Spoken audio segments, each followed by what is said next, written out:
Hi, and welcome to Gay Out the City. I'm your host, Prince Electro Diamond, and today I am here with aerialist, personal trainer, and Instagram model Kyle Suib and content creator Louis. How you doing today, sexies? Good. How are You're you? doing I'm so well. good. I'm feeling. I know we're kind of ran down. We went out last night, and I can feel it. It was a good time, but we slept till one. Yeah, You slept till one. I had to go to work. Oh, you problem. work. Actually, there is just one more plug I'm going to throw in quickly. It is, if you haven't, I will say to the audience, if you haven't checked it out yet, my friend DeMilo has put out an album, The Makings of an Outcast, which is out now on Spotify and Apple Music. And if you want to check it out, I would definitely recommend it. It's amazing. Work. So, Kyle, where are you originally from? Wilmington, Delaware. It's about an hour and a half north of DC. Oh, work. And Louis, where are you originally from? I'm from Bethlehem, Pennsylvania. Work. Rural area. Yeah, it would be so nice. Believe me, I wish I was originally from the north. I'm originally from Florida. I live in Florida now, and I can't wait to leave. I like Florida. If most of the people in Florida didn't live in Florida. honestly, I feel that.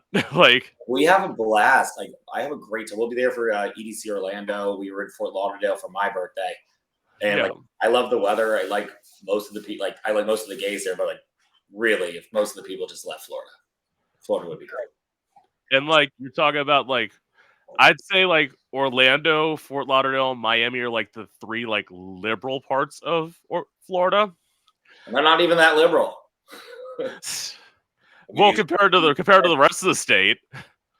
Oh yeah, it's like when we were just in Austin, Texas, and they're like, oh, all the red likes to visit the blue a little bit. I'm like, yeah, well, the blue's pretty red as well. As I always say, when people say state pride and stuff, it's like, yeah, I'm definitely not proud to be from here. Just happen to where I happen to be dropped off. So, what was it like for you two growing up as a kid? Oh, that's a therapy session. that's a very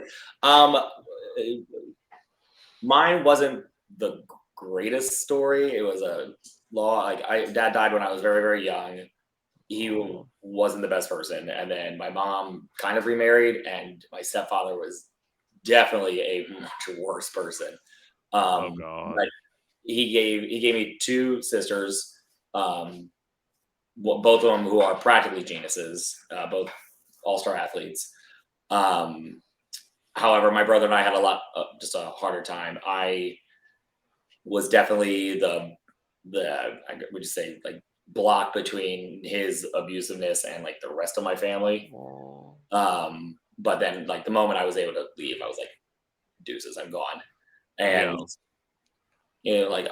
my way of coping is I'll get the things that I couldn't have as a kid. I'm 35. I'm like, I have the money to go get what I wanted as a kid. I want this damn Power Ranger toy. I'm gonna go fucking buy it, of which I have all of them. And a bonsai tree. Just do a bonsai. I was really drunk. I was drunk. Got all those online purchases. They made it really easy now. It just is swipe and it scans your fucked up face.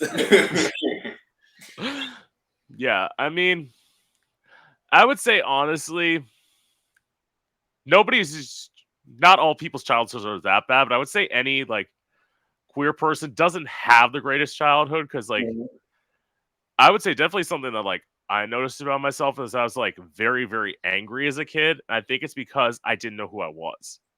It's a huge portion of it. Weirdly enough, me coming out when I was younger really actually was all the anxiety. It was definitely my own placement.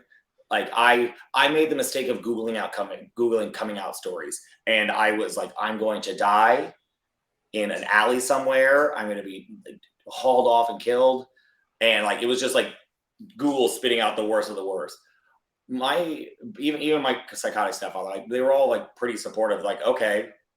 My problem was they would just use gay and fag as just, oh, that's so gay, or anytime I'd play with like my action figures, I mean, oh, you're playing with your faggy toys. And like it wasn't anything about like actually being gay, it's just that's what the negative connotation they used was. And it would just they would start picking on me relentlessly. Like any type of imagination or creativity in my household was just beat on mercilessly. So I eventually like tried to get rid of it all, and then eventually I was like, I'm over this entire life. And I had a different like upbringing too. Like I had a very supportive upbringing. There's not enough representation of what you can be or who you are. Like obviously we're growing up in a very heterosexual dominated world. But Right, as a kid, definitely. you're looking for somebody to be your role model, to feel kind of like the way you're feeling, and you're only seeing like maybe a quarter of yourself being represented, and you're upset. Like you have all this turmoil inside. Like maybe I'm not supposed to be this emotional. Maybe I'm supposed to be feeling this way. Like I don't get to see other guys with guys. Like I came from a very rural high school and everything like that. I came out freshman year, and I didn't have a problem, but also no one thought that I was actually gay, so they didn't really feel one way or another about it. They kind of just went aside. So just having that representation as a young kid is like something that's really big. And until my 20s, to be able to figure out like who I am and where I need to go in life is when I got to start healing those things.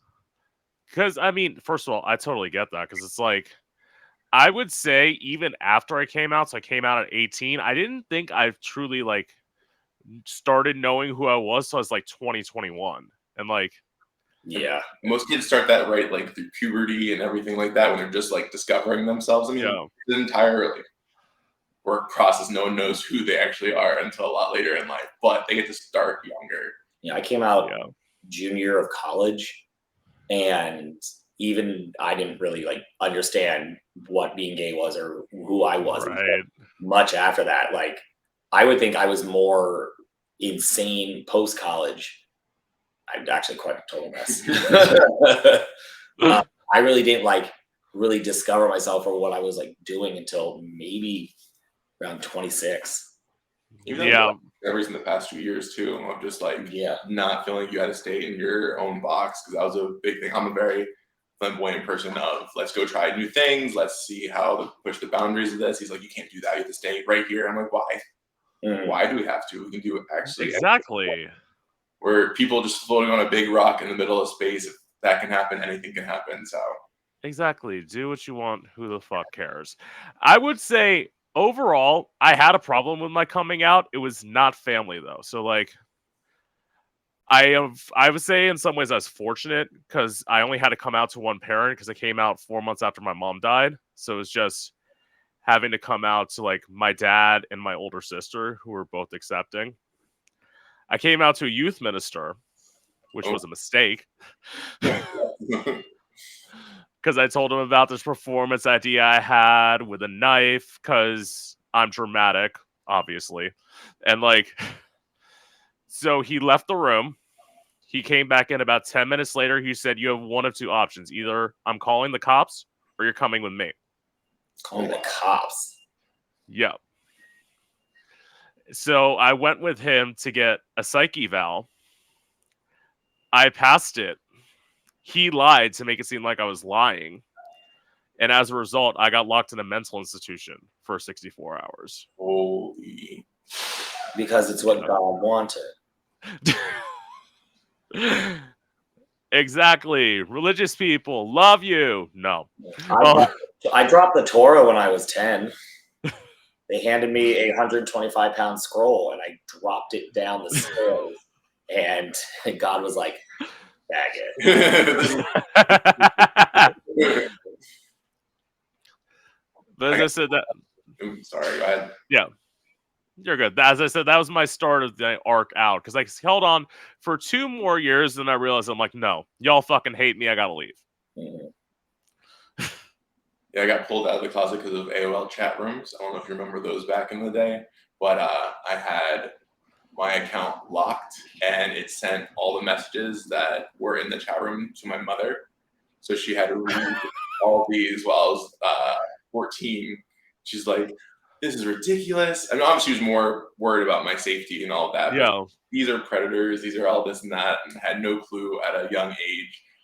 So that's how my mom found out, and obviously still very supportive, but it was traumatizing. I come from a very strange family. Like, they're all very loving. They're all very caring. But my dad's grandmother, she's like, I love you for who you are. But she would print out news articles of huge anxiety of all these people dying because they were out, all these gay things. She would print me out statistics. I'm like, you can't do that. I understand where you're coming from, but what you're saying is don't be you, because life will treat you badly. No matter what, life will treat you roughly, but you still have to live. And that's because, like, arguably, so wait, you said you came out at like 14, right? Yeah, I came out freshman year of high school. I knew what sex was. I was at least like fortunate I could come out in high school and at my choice, but coming out to my parents was a lot scarier because, again, you hear all these horror stories of people getting kicked out of her house, and I had a girlfriend at the time that she came out as bisexual, and her mom threw her out of the house for 5 months. Yeah, and it's like arguably coming out during that time. Because I'll say when I was 18, I'm slightly younger than you guys. I'm 29. So, like, when I came out at 18, there was a different, like, tide of how things were going. Because it's like Obama was in office, and, like, that was all, like, a more progressive time, arguably. If I would have came out, we had a couple out kids in high school, and I knew if I came out, I didn't want to have the shit kicked out of me. I probably would have been murdered. That was like the area we lived in. And even then, like, when I did eventually come out, I still wanted to be like this masculine bro guy who was like, I just a guy who likes guys. And the idea of like anything like queer and effeminate was very, like, I wouldn't say wrong, but it was for a safety thing for me. It's like, I can't be this way because I can't, like, be attacked. Now it's crop top and high heels and all of the above. Of course, because it's like, the thing is, small towns have never been good for gay people. Like, never. Like, I would say to this day, you live in a small town.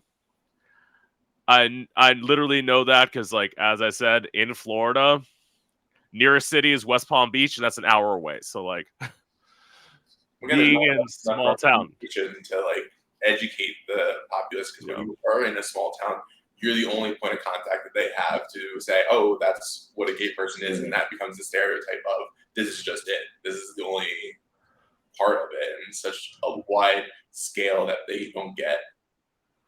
Yeah. Although me and my best friend, because my best friend lives around here too, we both talk about it. I'm like, because I look at him, I'm like, you don't want to stay here for the rest of your life, do you? And he's like, no. I'm like, good. Because being out on my own, living in Orlando for 4 years, like, when I had to come back home, I'm like, I have to save up money to get out. Because, like, I know I cannot stay here forever. Like, I took, granted, it led me down more psychotic path, but I was like the first way out of Delaware, I was like, gone, bye, never coming back. Every time, like, I get weird waves of anxiety, like when we go up to Philly or New York and the train passes Delaware, from the moment we enter that area code to the end, I have anxiety until we are out of that state. So, like, all the gays in DC, like, we're gonna go to Rehoboth. It's a terrible beach, but I'm from Delaware. My area code on my phone is 302. There is no amount of money for me to go and, like, spend time there. No, that's why when people say, like, again, saying to Florida, it's like when people say want to go to Miami, I'm like, why? Like, literally, why? Like, I get you wanting to go to, like, a beach. Literally, you can go to New York. New York has beaches. California has beaches. Why do you need to come to Florida? Like, I have a great time. I have a good time in Miami. I like, because it's like, what is it? If you work in a candy shop, you never want the candy that's there. Yeah. And we had a blast in Fort Lauderdale. Oh, Fort Lauderdale is always fun. Like, the gays down there are always like, stay here. I'm like, are you okay? Like, why do you need us to stay? You just met us like an hour ago.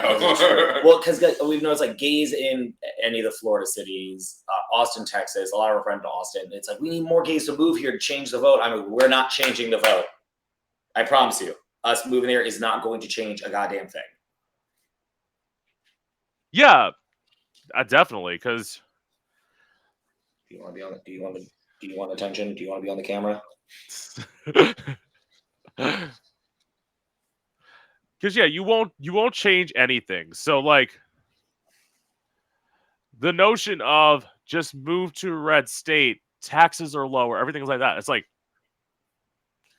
yeah, you have to pay less in taxes, you have to pay less in rents, but is it really worth it?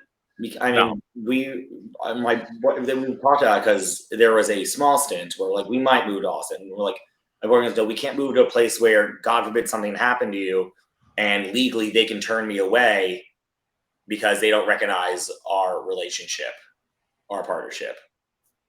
Yeah, that's a sad thing you have to think about. It's like because my thing is, once I leave Florida, I can't decide if I want to stay on the East Coast or move to the West Coast. So I figured, go west. You know what? Put yourself in the covered wagon. Go get some dysentery along the way. Go full Oregon Trail with it, and then head out. Because I figured if I were to do West Coast, LA is a little bit too fake for me, in my opinion. If I were to do West Coast, I'd say like Seattle. I love Seattle. I love Seattle. But I will tell you, I will play devil's advocate. I don't believe LA is really all that fake at all. I think they know who they are entirely. It's just we don't like who they are. They know I want to be in this person's presence. I'm on stage. I'm an on-camera person. They know who they are. DC, on the other hand, it's a whole different story. DC knows who they want it. DC knows who they want to be, and then they all talk shit. We'll see. DC. I mean, I guess I've never had somebody from DC, so I can ask this question. Other than like the historical stuff, what is there to do in DC? We actually have quite a large like gay scene here. We have there was a lull in like the bar scene, but we have a lot of places that are either opening up or just open up. A lot of queer spaces. We're an 8x8 city with a very dense gay population, and it's definitely a good city to be gay in. We sadly don't have a major dance club anymore. Town closed, but I started coming back like last 2 years because I had friends down here, but they weren't much like go out and actually do things. They weren't like, oh yeah, I made this itinerary. We're gonna go see these things this weekend. So I thought DC was very boring. It's very staunch in the hetero sense. But right. We're coming out to visit Kyle and Kim. They started saying, oh, these are all the things that you can do, and I've been coming down for like 2 years straight. Mm-hmm. You can get lit here. I mean, it's a super walkable city. We don't really have more or less like a gay district anymore. Everything's very sparsed out. Well, yeah. You can get really anywhere. The food scene here is good. We're also known as being the meanest gays in the country, which is... They come with their own warning label. Yeah. Because there's a campground up by me, and it's a huge campground. People come from New York, Jersey, Pennsylvania, people come from Florida, California, all to come here. And everybody's always like, there's the DC gays. Because again, camping is all about being like super friendly, getting to know everybody. It's very inclusive.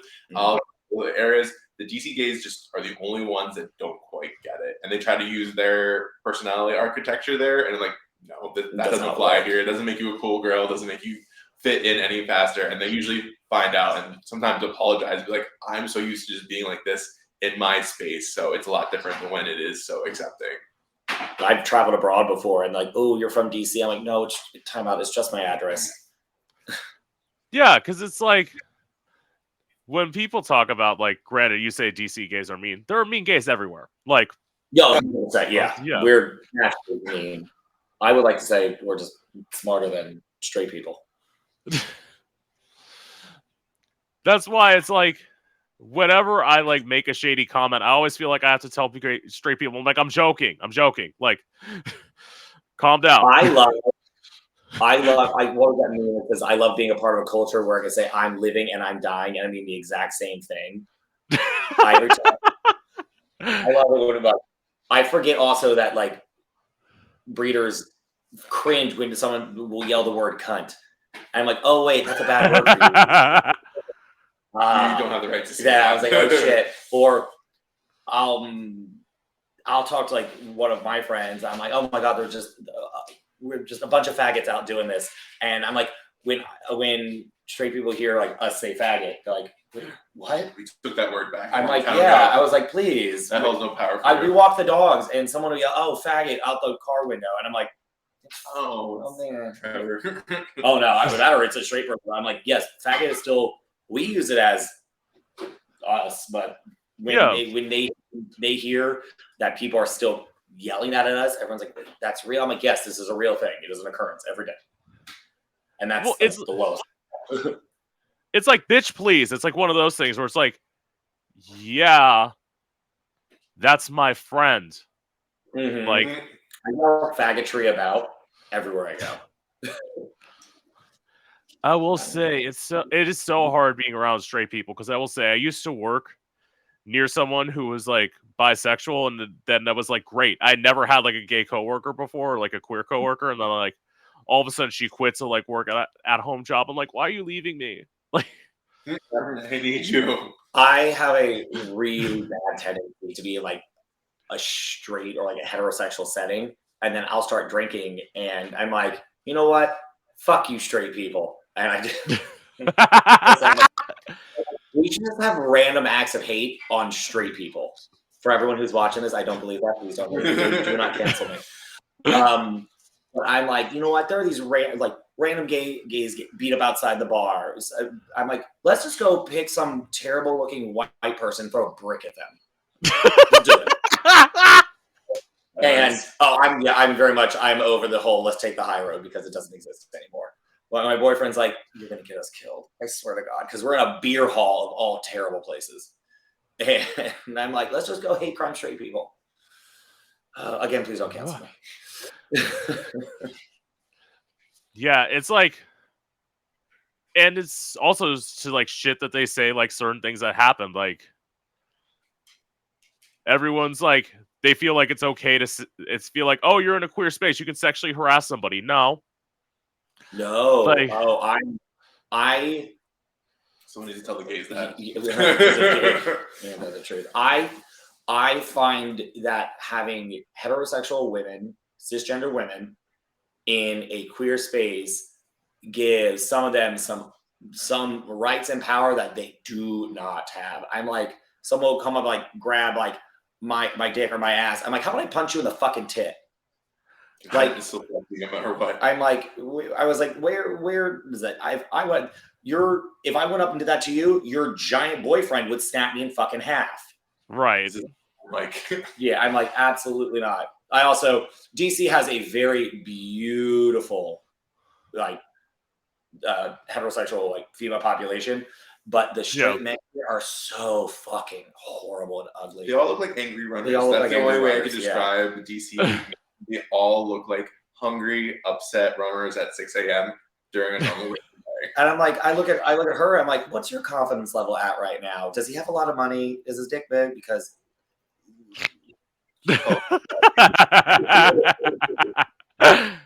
yeah. And well, I will say this: living in Orlando, I never really had. Actually, no, I shouldn't say that. I definitely was sexually harassed. There was one time I was like parking my car to go like perform somewhere, and like a guy just like rode up on a bicycle like right up to my car and just like whipped out his dick. Oh, there it is. That is a Florida thing to do. It's hot in the pants. Yeah, there are headlines we see that only can happen in Florida. And I mouthed the words to him. I'm like, go away. Like, no, this is not part of like my getting ready process to perform. I'm not gonna suck you off before I go in, fucker. Like, I see when I get ready to perform, some dicks everywhere. Oh, this is your energy string. Yes, but also you don't have to worry about like messing up a mug, sweetie. That's not wrong. Not wrong. Absolutely. That's why it's like. And as I said, he wasn't getting the point. So I literally turned on my car and like drove forward. And that's when he rode away on the bike. I'm like, you sat here for 2 minutes. It's like, If I had wanted your dick, I would have gone out and done something earlier than that. I'm like, here's my number. Call me there before are- you get my IP. yeah, some people got some undeserved confidence.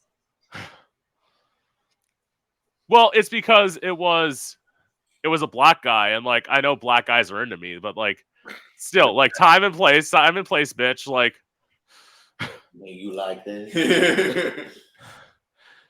it's like you like this. I'll do stuff with you after, because like at that same club, I got fucked in the parking lot once. Like after I was done performing, I'm like, After I was why done, not? and I can mess up my lipstick or tear off the pattern. It's gig always first. Gig always first. Oh, sweetie, I don't have to pad. Thick bitch here. Like, Yes. especially the fat ass. I did definitely. That's why when somebody's talking about pads, I'm like, how do you like do anything with those? Because like I just natural body. I'm half naked. I love it. That's why like when drag queens take like 2 to 4 hours to get ready, I wear sunglasses all the time. It takes me 30 minutes to get ready in drag. It's so easy. So fucking easy. Like I don't know how to do any sort of makeup whatsoever, so I'll have my circus partner do mine, or I'll have him do mine. I'm like, fix my face, do it. because you know you look a hot mess, even though like I'm tired. Oh no, I might tired off. I don't have the spackle for that. Yeah, I look like I've been sleepy since 1991. Work. So what was it like for you both moving? Oh wait, well no, I'm looking. Louis not from DC, but what was it like for you moving to DC? So I started like the move process to DC when I was still in college, and I had no actual intention of moving. It was just my very first boyfriend lived in the DC area, and me having no concept of what a gay relationship was or what a healthy relationship was, just did everything he said. And I was like, okay, I guess I'm moving here. This is also to give you character content. This is the same type of person that told me if I was to think about any type of like attractive feeling about anybody else, it's considered mentally cheating. That is the type of person. What? Tell me you're a pick-me girl without telling me you're a pick-me girl. Oh yeah, but like he ended up being super emotionally abusive, and he made me basically move, like put my entire life in the DC area. And then finally, when I had gotten like the courage to like leave, I was like, I didn't have anywhere to go. My parents are useless, and they were supposed to like help me, and they just never showed up. So I was like, okay. I had gotten a job in the government just because I was like, I need to work. Like this is a requirement. And then I had gotten an apartment, a roommate, and just kind of stayed here. Stayed working with the government until I said, fuck that. Then got in fitness. Work. Yeah, but I mean, even though you ended up in DC, you're probably grateful that you got out of Delaware. I'm like, oh yeah. Would I have done things differently? 100,000,000%. Yeah. But I am happy because I play the game of every time I cross the Delaware border, I set a timer. How long will it be until I see someone I went to high school with? And so far, the the fastest is about 11 seconds. Yeah. We went through the toll booth line, and I'm like, oh, you were my gym teacher. Oh. That is a weird thing, because I was actually just having this conversation with somebody. I got a message on Facebook about like my 10-year high school reunion, and I'm like, do I really want to go? They have that on Facebook. Like, you're coming to our 10-year. I'm like, I hated all you fuckers then. Why would I come we back? We haven't talked for 10 years. Yeah. I have no interest in finding out. I was like, you are a prick. Our class president was such a fucking bitch. Like, that's such an elitist fucking cunt. And I'm like, why would I want to be friends with you now? And then like the ones who did call me gay and faggot in high school, I'm like, you're a fucking faggot now. Like they hit me up on Grindr. I'm like, absolutely not. None of you are cute. Yeah. If you were cute in high school, you peaked. That was it. Yeah. Mm-hmm. And I see a lot of the people who stayed in Delaware, and they're between 28 and 33, and they have kids already. I'm like, this is not a life that I would have ever wanted. Cameron and I have 3 dogs. That part. 3 dogs.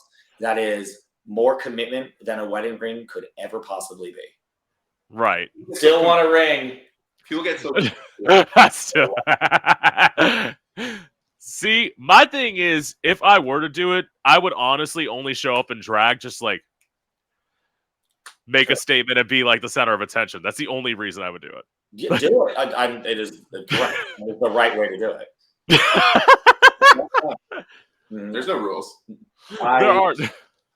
I would show up in I would say I'd show up in my circus attire, and that is just a G-string. This is what I do.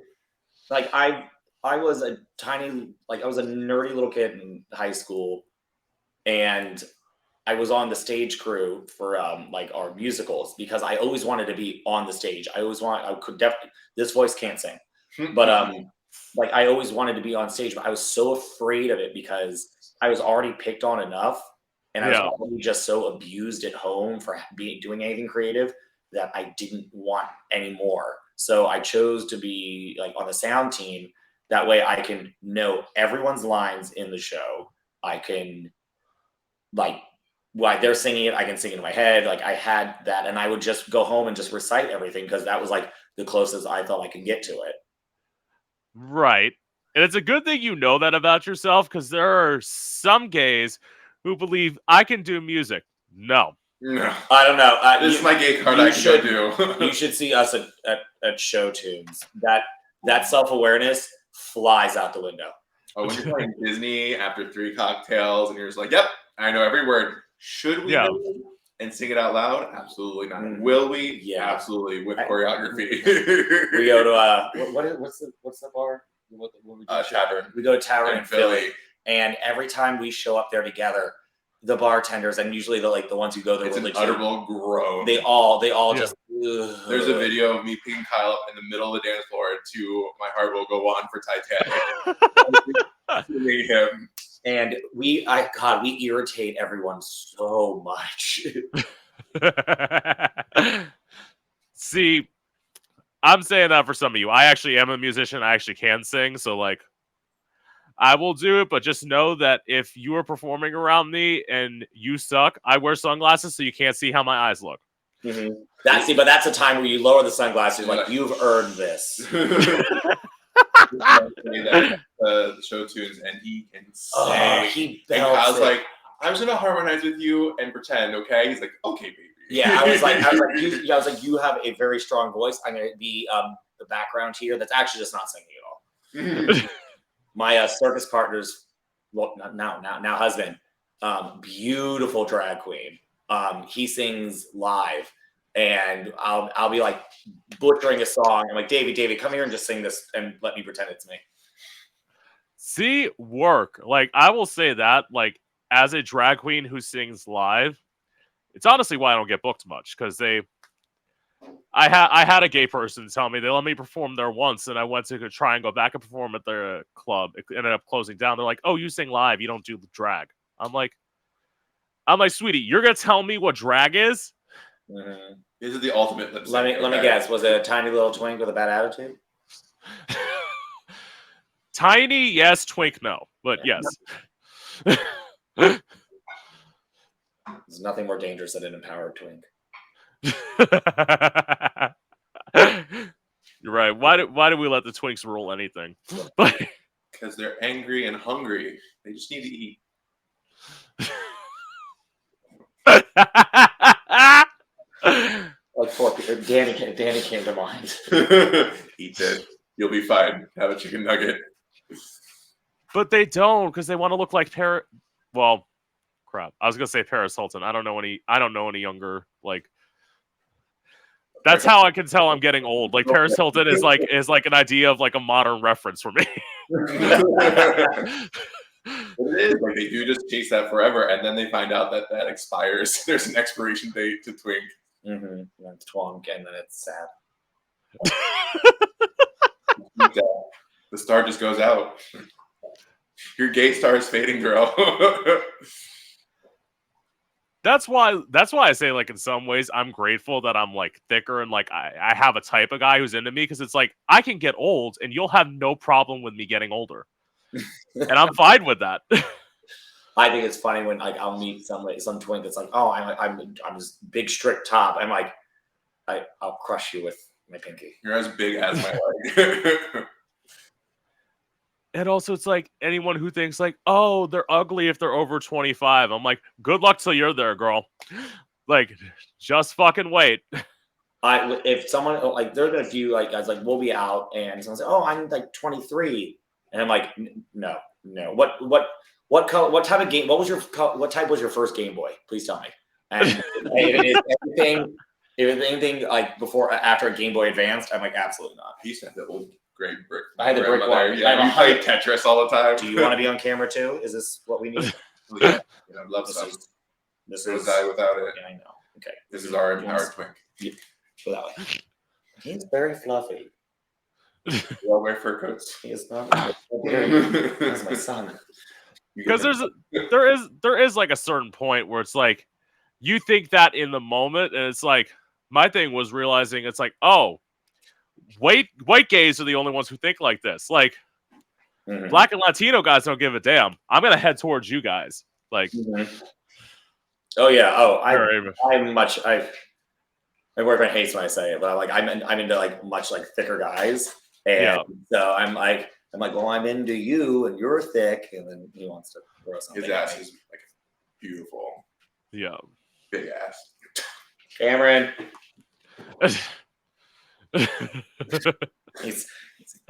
You really want attention, don't you?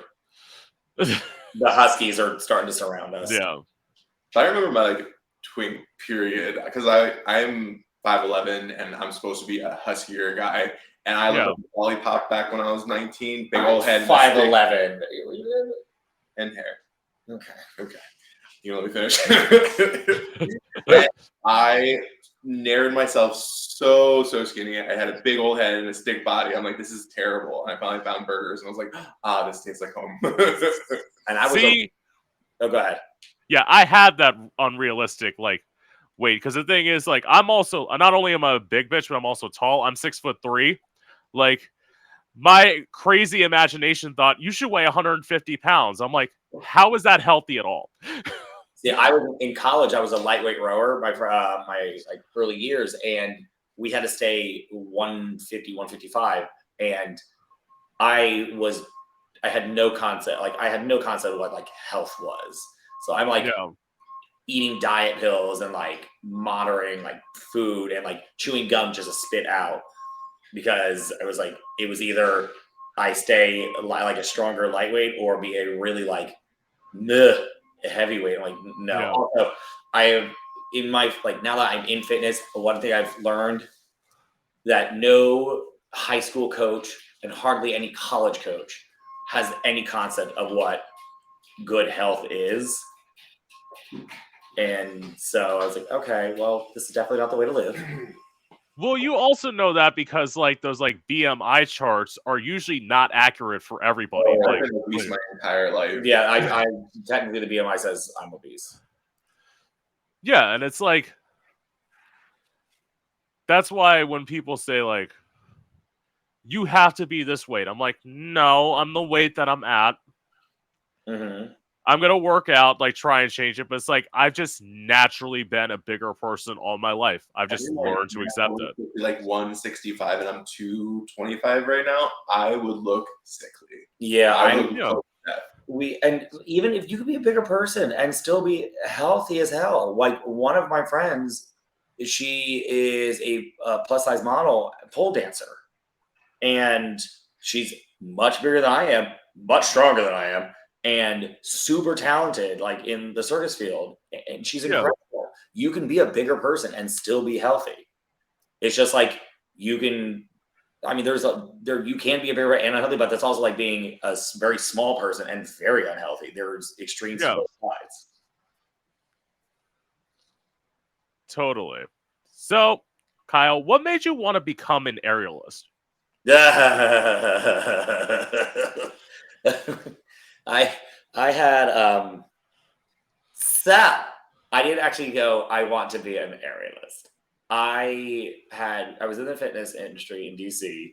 I was managing a gym that what is probably the most toxic place on the planet, it still is. And I was working a full-time training roster, a full-time teaching roster. I had no idea what a healthy work-life balance was. I was dealing with a very abusive and very HR violating manager. And one day I said, fuck it, I'm done. I quit everything. I threw it all around and said, I'm running away and joining the circus. And that's what I did. Now, before that, for about a year, I had been performing at an all-men show at a burlesque club here in DC. And that is where I actually had met my circus partner, Tom. And I was like, I want to get into this. Like, I've always wanted to, just never really had a reason. And he and I started, I started taking lessons, and he and I started training together. And it was still like more of a hobby. And again, when I had the whole, like, fuck it, I'm done, I'm leaving, I ran away to California, joined the circus, trained out there. And then, as much as I loved San Diego, there's no money in San Diego. And it's very expensive. So I was like, okay, well, this isn't making me a ton of money. So, like all DC faggots who want to leave the city, we all come back. All of us. Yeah. There's no exception. And I came back, and I'm like, I'm still going to do this. Like, I have a pole in the house. Tom and I practice at his studio. We have classes here, and I love performing for like prides and like the gigs we have here.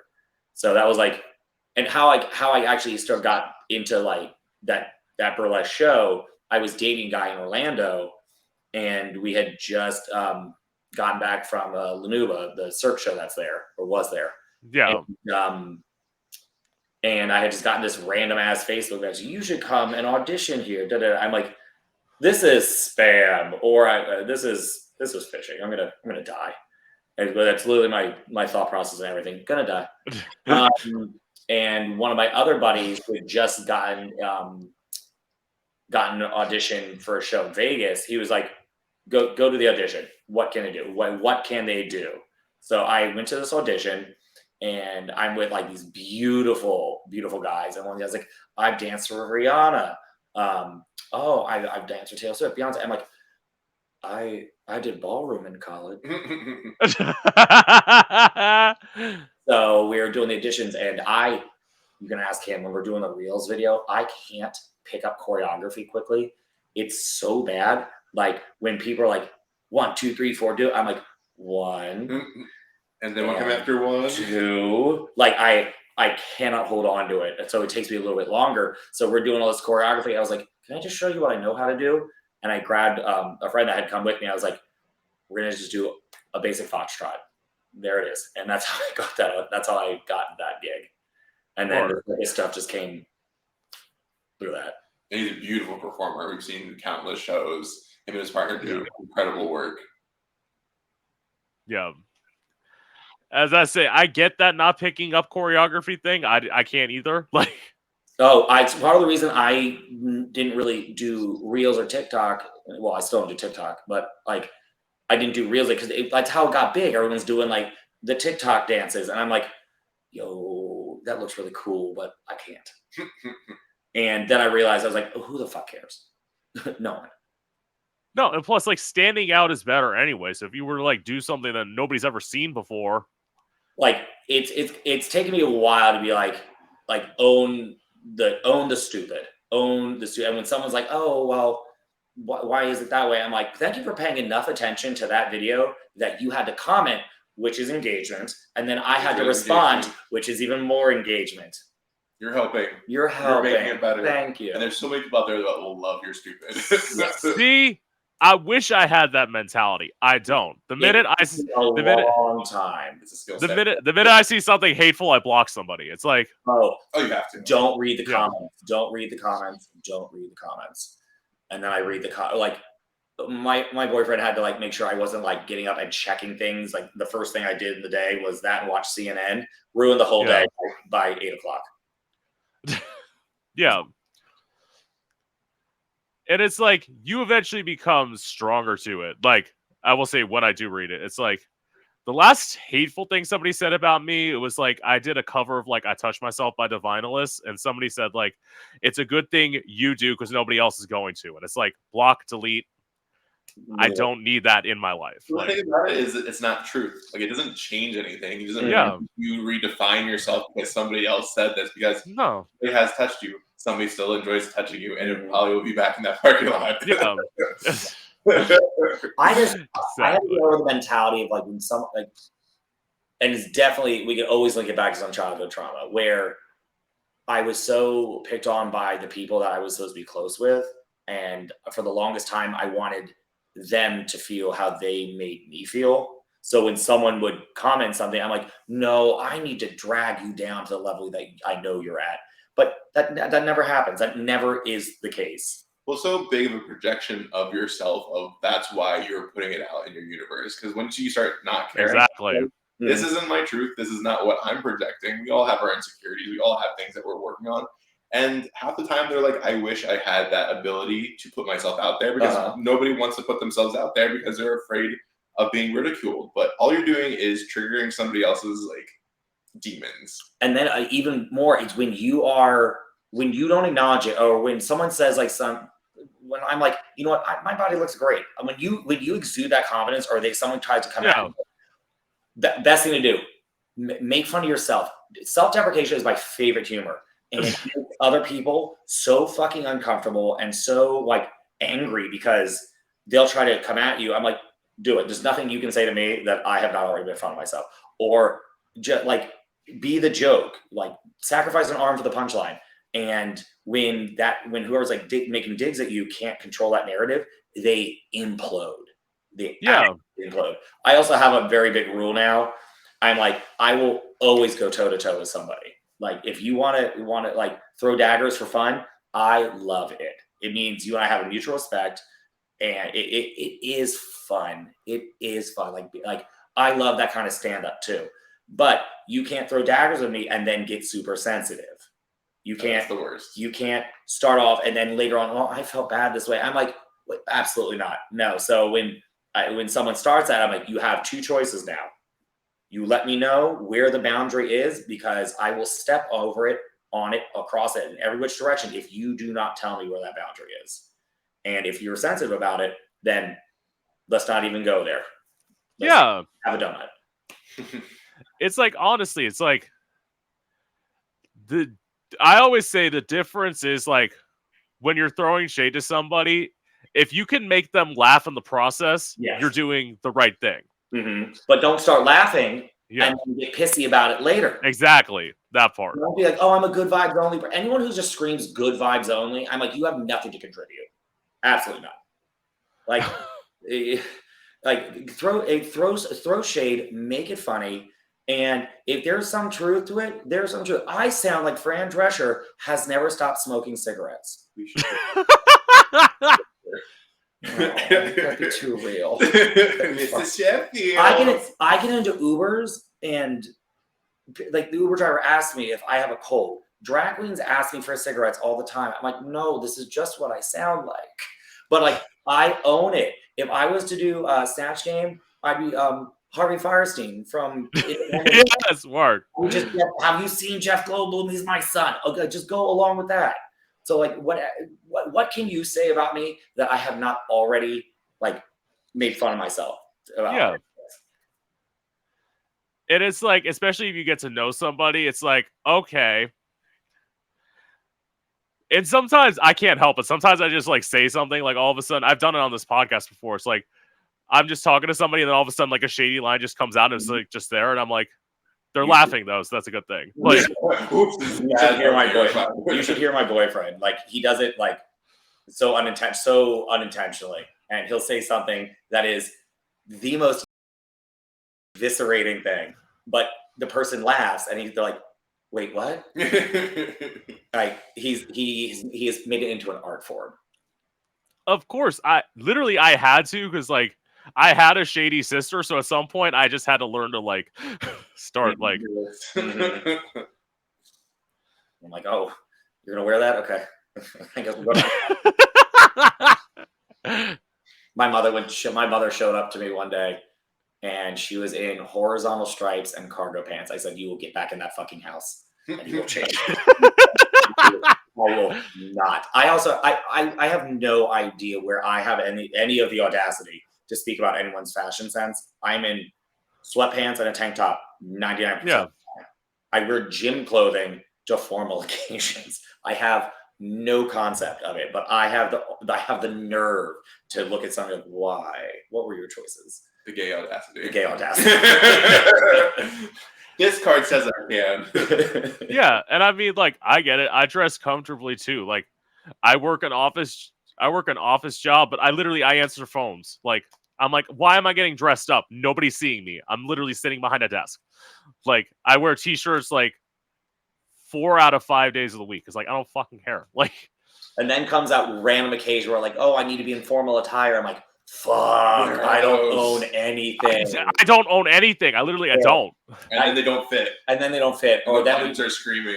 We like rush deliver a tuxedo, and it tastes it feels like burlap.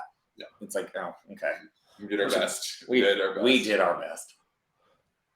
That's why somebody would never invite me to a formal occasion. I'm like, oh, the amount of a good shirt. The amount of text messages that like we'll get. It's like, hey, we're gonna go to this on whatever day. Kyle has to wear a shirt. I'm like, okay. I have pretexts saying we're gonna go out to dinner and we're gonna dress something nice. These are the things that you can pick through of what nice is, not the best gym shirt. I feel like this is very pointed. Well, first of all, gonna point this out. If I had your body, I wouldn't wear clothes either. Like, honestly. It gets warm. Like, either of your bodies, I wouldn't wear clothes ever. Like, shit. That's why I chose focus. Nudity is great. Nudity is great. I do, yeah. I do it in drag. That's why, like, I am very much like, I would dress half naked in drag, like, because it came after the pandemic. I just like fucking owned it. I'm like, you know what? I have this vision of drag. Why am I not doing it? Mm-hmm. And I'm like, because I'm not skinny enough. And I realize I'm like, no, bitch, it doesn't mean anything. Yeah. I will say, because I have a lot of, I mean, I'm just so drag. We have a great drag scene in DC. Crystal Edge is one of the most iconic performers I've ever met, and she is all around. And she brings in so many different drag, like local drag performers, and she builds out these incredible shows. And like so many like plus size drag queens who are doing the jumps, the splits, the sprints, and I'm like, if I did a quarter of those things, I would have had a heart attack. You walk up a hill and get breathless. I do. I walked up a hill and I'm like, this. I'll walk up a flight of stairs. I'm like, I am fake. Winded. I am fake fitness. Winded. I am dying. But I'm like, just for pretty. They'll do sprints around the room while either live singing or jumping in splits, and also in full drag and unfazed. I'm like, it's good for you. Good for you. I am wearing a jockstrap and sweating to death. Exactly. And like, my whole thing is like literally being in Florida. So like, I don't know how y'all do it. Don't know how. We were at Palace just for a show, and I'm complaining because my shorts are too short and my skin is sticking to the seat. Right. Which is out there in full drag climbing a pole. And I'm like, yes. Okay, all right. I makeup as it just. Oh, I look at that. I'm like, okay, it was a good day. I fucking love Palace. I literally just went there. I just went there like a month ago for like the first time, and like, because somebody said they're like, you live how far from Miami and you've never been to Palace? I'm like, I didn't do much gay exploring when I lived in South Florida. I'm like, I'll do it now. Yeah, because no time like the present. We're my friend and I are actually going to go down to Ultra for the first time in Miami, and I'm like, this is gonna be an experience. Let's do it. Yeah. So you said you've been to Orlando a lot, right? I used to live in Kissimmee when I was younger. Okay. Oh, okay. Then how you pronounce it? It's Kissimmee. Kissimmee. Kissimmee. Kissimmee. Kissimmee. Okay, Terrible place. Yes. We this was long before my dad died, and we were there. Then fast forward, my first boyfriend loved Disney, so we went down there, and we had actually passed my old house. And I called my mother, and I said, "We lived this far from Disney World, And nothing. and you never took me. Did you hate me? Why was I such a? Why did you hate me so much that we never went?"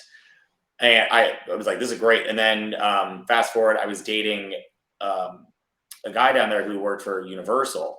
So I would go visit him, and my dog and I would just go through the parks all day. And then there's EDC Orlando. We go down to that. Like I love Orlando. I absolutely love it. Again, Florida people can leave, but we always have problematic ones. Just the problematic ones, yeah. But like I want to take them to do the is it Wakava, the springs down there. What are you talking about? Like Disney Springs? No. It's like the Wakava Springs. Like people go down there to go swimming and everything. Oh, crap! I'm trying to think of it. You know, it starts with a W. That's the one. Wild? Where, like, look, Wet n Wild? So what? Wet n Wild? No, it's. No. I don't know. We were just sitting there. So I was like, "Look, that's an alligator." I'm like, "Okay, we can leave now." But like, I love Orlando. It's always a good time. Okay, well then you'll definitely know the place that I used to perform at. It's not open anymore. I used to perform at Parliament House. I miss it so much. I know. I keep seeing the things like it's gonna come back. There's gonna be more. I'm like, is it? Is it? Well, first of all, where they said they were gonna move it to, they're like, we're gonna move it downtown. I'm like, so you're gonna move it to where everywhere already is? Best part about Parliament House is I told you about that. There is a strip because it's a direct line from where they have EDC Orlando. And it's the only place that they said you do not stop at a red light. Blow right the fuck through it because you will be murdered. They will pull you out of the car. And I'm like, wait, what? First of all, let me put it this way. I used to live not that far from the Parliament House. That's not true. I was like, they terrified me. I was like, that's insane. I love rest its soul. I didn't get to my gay exploring, and I heard so many things about it. And finally, the year that I was about to see it, they're like, "Nope, it's not here anymore." My favorite part is it said resort. There used to be people who stayed there. I stayed there once after I moved out of Orlando because I just wanted to visit. I only visited that place twice before it closed down, and I'm so lucky that I did because, like, we had a lot. Like even in DC, we had gay bars in the time back when were just so great. Like Apex was the coolest town. I truly didn't appreciate town until it was gone. Like a dance club that size and just a place to go see drag, enjoy friends. I get up so early. It's really like hard to do like evening time things. But when suddenly it's not there anymore, like you miss it. But I get that. I am because when I tell people how early I get up during the week, it's literally just because I exercise before I go to work and I have to have time. So like I get up at like 4 a.m. So like, yeah, I wish I was able to. I get up at 4 a.m. My boyfriend gets up at 5:30, and I'll get our Huskies out on about a 1.5 2 mile walk. But like, if I was to be like better at time management, I know I can get up a little later. I'm up to like the last 10 minutes. I get 10 more minutes in. I'm so slow in the morning. I get up, I shower, I take my Adderall, have my breakfast, walk the dogs, improve my attitude as I'm walking the dogs, get back, and then I'm like, okay, I'm functional. Yeah. Because I'm definitely not one of those people. If I had to like, some people are like, I work with people who are like, I get up 10 minutes before I come to work. I'm like, I would be half asleep. I'd be half asleep. I shower to wake up. No. Also, you like to be off camera. But so since you get up that early, you know the time of night that if you are not asleep by, your next day is going to be miserable. Yep. Mine is 8:30. If I am not prepared to go to bed by like 8:30, I'm like, I already know this is bad. And you do that instant math. If I was to fall asleep right now, where I stand, I would get 6 hours. See, mine is 9 p.m. There are days. The last time I did an interview with somebody on Thursday, and I purposely set my alarm to 5 just because I knew like I didn't get to bed till like 11, and I'm like, there is no way that I'm going to be able to get up at 4 and do anything. Like, so you said you're 29, right? Yeah. So there's this magical thing that happens when you hit 30, where exhaustion is worse than a hangover. It happens, and then your hangover switches directions. You wake up feeling really good, and it gets worse as the day goes on. Like, oh, I made it! It's not gonna get me. It got me. Yeah, I'll teach a class, and I'll just I'm like, okay, I feel good, like up around. After the first class, I'll text him or my boyfriend. I'm like, I've made poor choices. Yeah, poor choices. I want to get an espresso martini after this. That sounds great. Yeah, but as I said, like that's. As I said, I don't do that regularly. I usually try and give people like an hour and a half, but like sometimes when I get a drag queen on here, drag queens don't ever like to shut up. So like, that's why I did a 2 hour and 38 minute interview. I'm like, fuck. Ooh.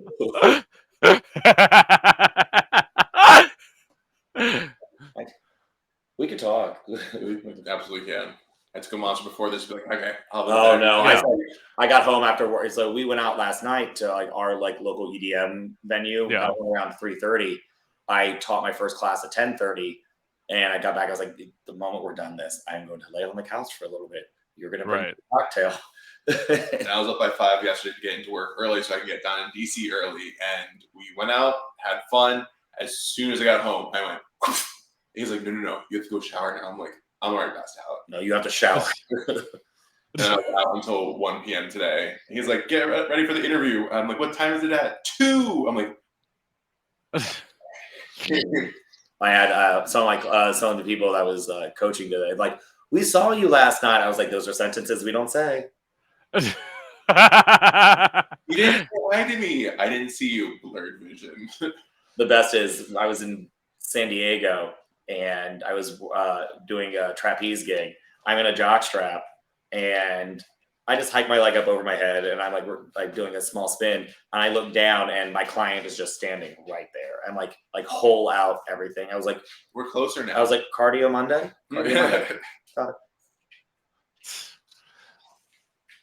I mean, honestly, I don't know where we're going. Oh, you turn. Next question. Next question. I'll get to the next question. So, what was it like the first time? The first time. Okay, yeah. Okay, sorry. I skipped the question. Which first time? He didn't make any noise. He just played there. There was no 5 minutes in. What was it like the first time you performed? That's a whole different. He just played there. The first time I performed was actually. So the first time, like I dance performed, like with the group I was in for the burlesque show. Terrified, absolutely horrifying, because these guys are like feeling their rhythm on it. The only training I've had was ballroom, and it's fairly choreographed at that point. I was in my mind, I'm like, on my 4 counts, I have moved over here. I'm like doing different brain processes at once. There was no musicality. Looked fucking terrible. And then my first performance with Tom was with a student showcase. And like, it was great. Like when I looked first of all, I was like, we look fucking awesome. If I look back on that video, I was like, you burned this son of a bitch. Oh my God, a flexed foot? It's terrible. But it gets better. I go through waves of anxiety. Yeah. But then when I realized at one point, I am performing for all these fucking homos who are rolling tits, high off their mind, and they have no idea I'm up there. It's fine. At one point, it was during Pride. I was like, "Did you see the aerialist that was up there? Like, what aerialist?" I was what like, "Never room mind." Was that in? There's only one room. Yeah, I was like, "Never mind." It was like a giant moth. You wouldn't have known. New costume. Yeah. Moth throw. But like I don't get as nervous anymore. Yeah. Conceptually on the ground when I'm talking about an act, I'm freaking out about it. But when I'm up in the air, it becomes complete autopilot. And my partner and I, we can communicate just like through fingertips of what we need to do. Oh, work. And usually it's don't let me die. But but I love it. I love that thrill. I love getting down, and it's just I like to be the center of attention. I love everyone. What? Shut your fucking mouth. To anyone who's listening, I'm calling for help. But there's no, it's so cool to be like, I do this and I'm proud of it because I have gone so long in my life doing things that I was told I need to do, and that's what I should be proud of. Like, I was told I need to work to the bone. I need to, and for a long time, it was like not a pain point, like a badge of honor that I worked 26 hours in this many days, or like it was like I wore my exhaustion with pride, and I'm like, this is not healthy. Absolutely No. not. So now I'm glad like I can do like these things. Like I can say I teach these really amazing classes, I perform this way, and those are like my pride points. Also, like I look to what I have like in my life now. Like I have 3 very beautiful dogs, and like these boys are like my pride and joy. I have an amazing boyfriend. I have a friend that is a psychopath. Like I've learned to take pride in better aspects. This is a very long way of answering how do you like performing. He did it for the little gay sound boy that wanted to be on stage, and he did it, and that little boy weeps in joy. See, I'm kicking you out. I hate you. This is where I always get to tell people the thing that shocks them the most. So actually how I started doing drag, I actually started doing drag a different way than most people did. I started at open mic nights and straight bars because I'm a musician. Yes, you went full Eddie Izzard. Work. And as I said, audiences always had like a good reaction to me. The only time the owners got mad at, or not mad at me, they told me not to do something. So I had screamed motherfucker in the microphone the week before. And then the week after, I got told by the owners not to do that. I'm like, I'm at a bar. Like, I'm not allowed to scream motherfucker into a microphone. See that? Then you should just yell cunt. All right. You just go with something much more horrible. I'm not allowed to say motherfucker, but you cunts can handle it. I know you can. That would work too. And you're like, what do you want to say? Pick your adventure. I've given you 2 options, more options than you've given me. But I think it's because there's like old people in the audience, and I'm like, them. They use that word.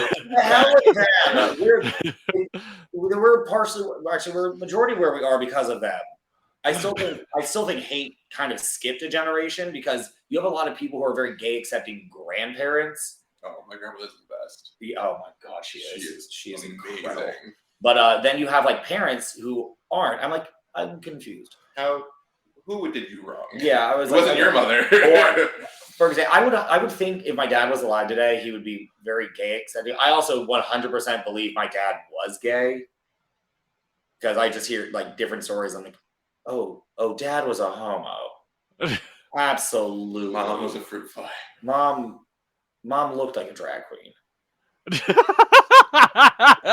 Yeah. Very Darcy. tall. Darcy, yeah, with her pompadour hair. Like it's because your dad very well may have been, but it's also the time because. Oh my God, we have people are up by me. It's out in Reading, and I used to go there, and all of the people there would say, "Oh yeah, I have a son and a daughter," and I'm like, "When did you come out?" He's like, "About like last year." And he's 45. I'm like, "Oh my God, what a different life." Mm-hmm. And then you have like I remember when I was, especially as a younger age, I didn't fully have and I truly never will, like a full grasp of the AIDS crisis. So when I have older gays trying to like talk to me about like sexual health, I'm like, okay, you know what, you're just old. And truly had no. Oh, also, if I ever had the opportunity to meet younger me, I'm going to hate crime myself. I will absolutely. I will be the one that hits you with my car and yells faggot. No, the things I was saying and doing back then. Ooh, good God. But like now I understand a lot more about like gay history, the people who allowed us to be here. Right, totally. And I would say if I met me who had just come out and I told myself, okay, you're gonna be a drag queen who runs a podcast and you get to interview hot guys all the time, I would have been like, stop lying to me, bitch. How Like, dare you? Why you build my hopes up like this? I've been like, there's no way, you're a musician. And it's like, I'm gonna be like, listen, sometimes you gotta learn that you gotta trick your way into doing what you actually want to do. And it's like Mm-hmm. me Back. podcasting, yeah. Mm-hmm. Or Me podcasting, it's to get an audience to like eventually come and buy my music. That's literally what my thought process is. Everyone has very different daily affirmations. Yeah. Through today. Mine is I will still be above the ground.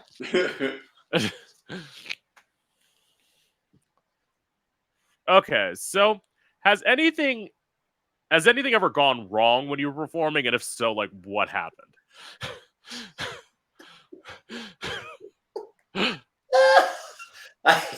I dropped Tom. Okay. Wait, is Cameron? You can hear this because every time I tell the story, he starts cackling. He's like, down. Okay. So in practice once, I dropped Tom, and I thought I broke his spine. Yeah, he was out of commission for a bit. In a competition, I will spare all the details. Basically, we were rigged into a tent system, but instead of being rigged into like the tent itself, there was a bar underneath that like was a little more sturdy.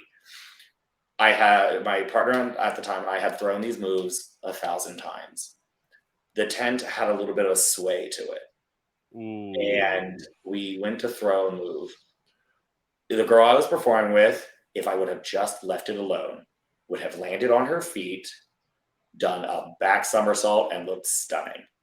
Autopilot me. I threw her, and the tent swung backwards, which took me with it. I just didn't feel it in the body, and I went to grab her, which threw her off kilter. She hit the ground so hard, like only half on the pad. Luckily, she's bendy like Gumby and can bounce like Jello. And folds in half over herself. She rolls to standing, takes a bow. I was like, I truly had thought I killed her. That's just her ghost. Yeah. She's at exit stage left. Right. But like she felt nothing. And I got down. I was so mentally destroyed because then I had one of the judges like, you shouldn't throw moves you don't know how to do. I'm like, I thought about quitting circus.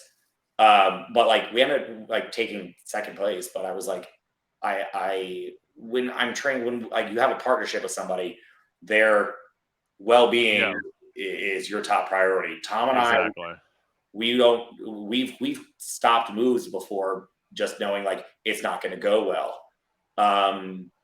Another time I was standing on the trapeze and I don't know what happened. I just blacked out and fell. I woke up and I had no idea what year it was. And then the concussion made me think they're trying to keep me locked in there for an eternity. It was a long day. But thankfully, like nothing truly horrible has happened. There was the cocaine incident. I did forget that. There was another time where I was in DC. I'll keep this one quick.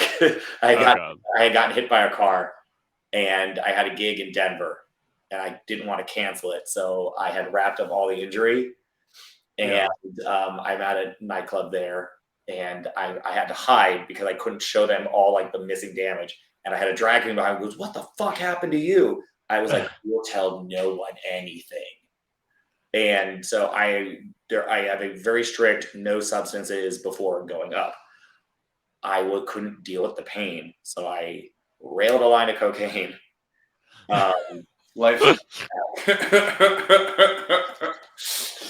Felt great. Went up there and it was more brazen audacity. I had confidence I should not have. And I went to do a move that I had no business doing because I had only seen it on TV and I had never done it. I did it and I did fall, but I did not hit the ground. I caught myself on the trapeze in like by my feet. Another move that requires years and years of practice. And dumb luck will let you live. And my boyfriend at the time, like I got down, I'm soaking wet, and he goes, "That's not in your routine." I'm like, I'm very well aware. I'm missing skin from my knees all the way down to my ankles, and he's like, "You're very sweaty." I was like, "No, I totally peed myself." And that was that. So that was in the very beginning of my circus career.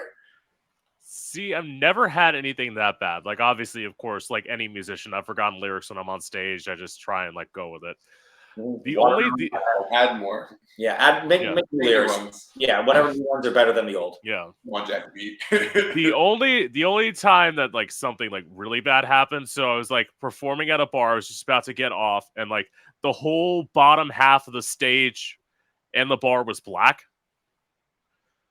So like I wear sunglasses, so it's already hard enough to see. No perception whatsoever. And then all of a sudden I like took one step, took another step, I missed a step, I landed forward on my knee.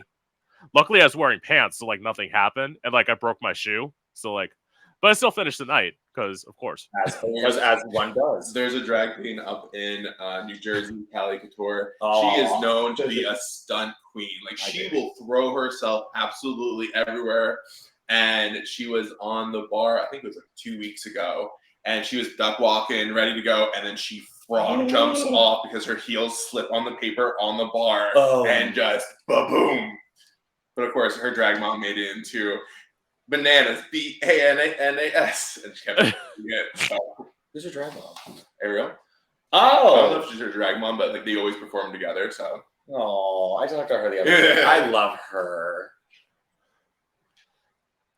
Yeah, I always ask people what it's like to have a drag mother because I don't have one. So like, I actually went to a queer community like outreach and whatnot, and there was a guy that he was like 17 but fully in drag, so I just called him my drag mom through my adolescence and everything like that. And I kept him as a friend until I was like 18, so at least like brought me into the gay culture much quicker. Yeah, not correctly, but Davey's my drag mother. Yeah. Miss Variah. Yes. Do you have a drag sister? I love her because like she's the only one around here who like I actually kind of can stand. Because you always have to have some level of like annoyance, though. You're like, okay, bitch. Well, no, it's like I've had her former drag mother has like shit talked my drag. She's like, and I'm like, listen, I'm like, that's fine. You're known around here. It's like I'm interviewing people in Boston, LA, New York. I'm like, what are you doing? I'm doing it. Also, like, if you're, why? First of all, why give a shit? Like, why are you? Yeah. Why are they coming for like anyone's thing in general? It's performance art. Yeah, exactly. Totally. I'm throwing any type of shade, but you know, it sounds nice. Again, it's just they seriously wish they could. That's no, all it is. And listen, I'm not mad. Literally, her like most famous drag daughter, who's Trinity the Tuck, doesn't even talk to her anymore. So that's got to say something about you as a drag mother. If you have a famous drag queen who never talks to you, you do it well. You got them there, but they did their own.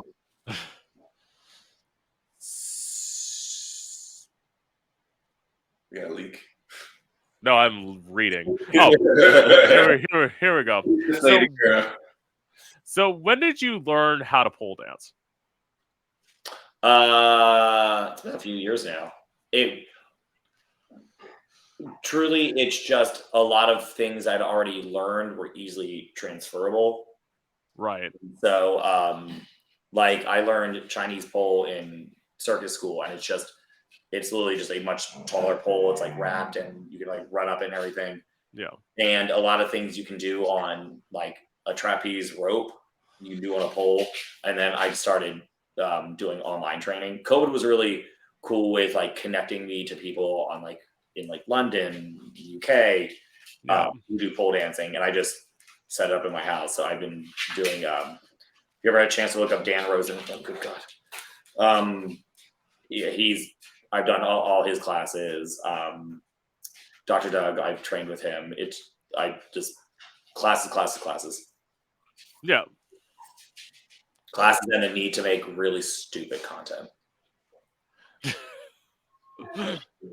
That's actually no. I got one more question for that. So, what made you want to become a personal trainer?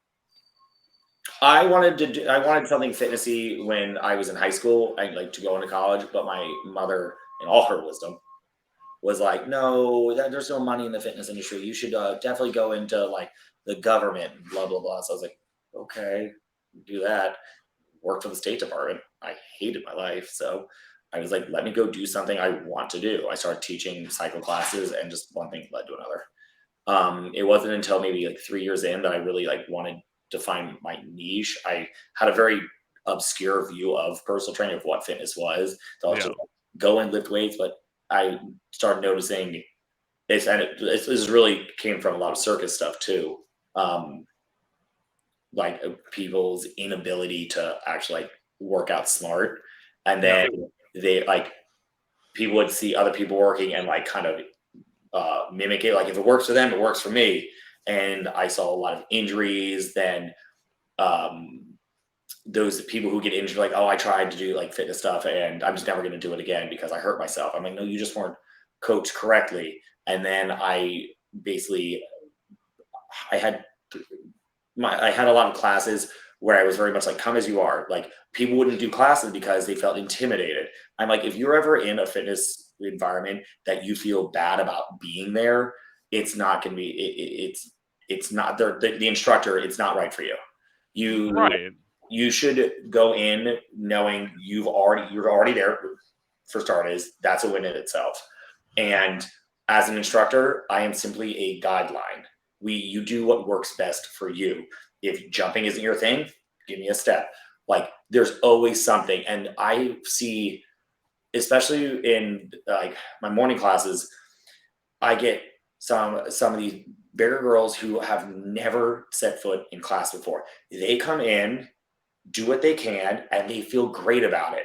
And then we work a little bit more. We work a little bit more. It's some of these like skinny bitches that come in who only pick up like the 2 pounds and do literally their own thing. I'm like, this isn't even programming that I have like kind of I go head to head with. It's just everyone no fit for me as a personal trainer. No fitness should alienate somebody else. If you want to go try pole dancing, no matter your physical capabilities, let's go try pole dancing. You want to go work on a squat, we can go work on a squat. If the squat's not good for you today, guess what? I will get a bench out. You can sit down, stand up. Like no fitness should make anyone feel less than. And I know that's saying a lot concerning like the gay community, where it's just like a ton of like white gays on Instagram that only hang out with white gays on Instagram. Yeah. And there is like that, but also on the flip side, things like some people comment on our things. It's like, oh, they only make that for like fit white people or like fit gays. And I had to come back to people. I'm like, here, let's comment your down real quick. Or someone else like comments on someone else's body. Like there'll be no body shaming anywhere on my social media whatsoever. I will attack you. But that person I know for a fact tracks every one of their meals, does not drink, is very religious about the gym. That body was not just given to them. They worked so hard for it. So that's what they've built. They've curated that over many, many years. So yeah, that's great. Why are you coming for that? that is like such a good thing. And it's like there's so many people's notion that like, and you probably know this being like someone who's fit, before they even like get to meet you, their first instinct is that person's a bitch, like literally immediately. And it's like at least I've found from doing this, it's like you can't just judge a book by its cover. Sometimes people are like fucking nice. Like, Yeah, you gotta give it a chance. I am, and I will be the first to admit that I have been guilty of that many times. I can already hear your thoughts. I can hear them. But it is like you do judge people right based off of their looks right away. Yeah. And I have been surprised. I have been pleasantly wrong many of the times. A few times I'm like, no, I dislike you for a reason, and that is very true. We went to P-Town for a vacation, and I had a wonderful time. I'm a big person. Like, I want you as colorful. I want you to have as like free enjoyment of who you are and all that. And I always find like the interesting niche people to go up and talk to. And I've like watched fireworks, an entire random like crowd of groups, not having a single friend around me and whatnot. And they were the nicest. And I came home from that vacation, and I went with like about 8 gays. And they're like, well, you only had a fun time because you were pretty. I'm like, no, I found the fun people. Yeah. You chased after the circuit boys that wasn't aware that you were even there. Yes. And that's why they had a bad time. So like, it is all what you're going out and looking for and giving that person a chance. Because I've definitely met people. I'm like, that was more than enough for one interaction. I think we're done here. But then you get to meet the coolest people because you're like, I would never have expected to hear this from you. Oh yeah, like we like to talk to anyone and everyone. You more so than me sometimes. There are sometimes he'll go out. He'll like have a full conversation. Yeah. I'm like, it's 2 a.m. We're shutting this down right now. Well, I get life of people that want to like go back and forth and talk. Like I'm like, I'll add more. We'll like go talk about your entire upbringing and all this, and it's just so neat. So then I find those people that like are so stingy with their information, or just being like, oh no, I can't deal with that. I'm like, why?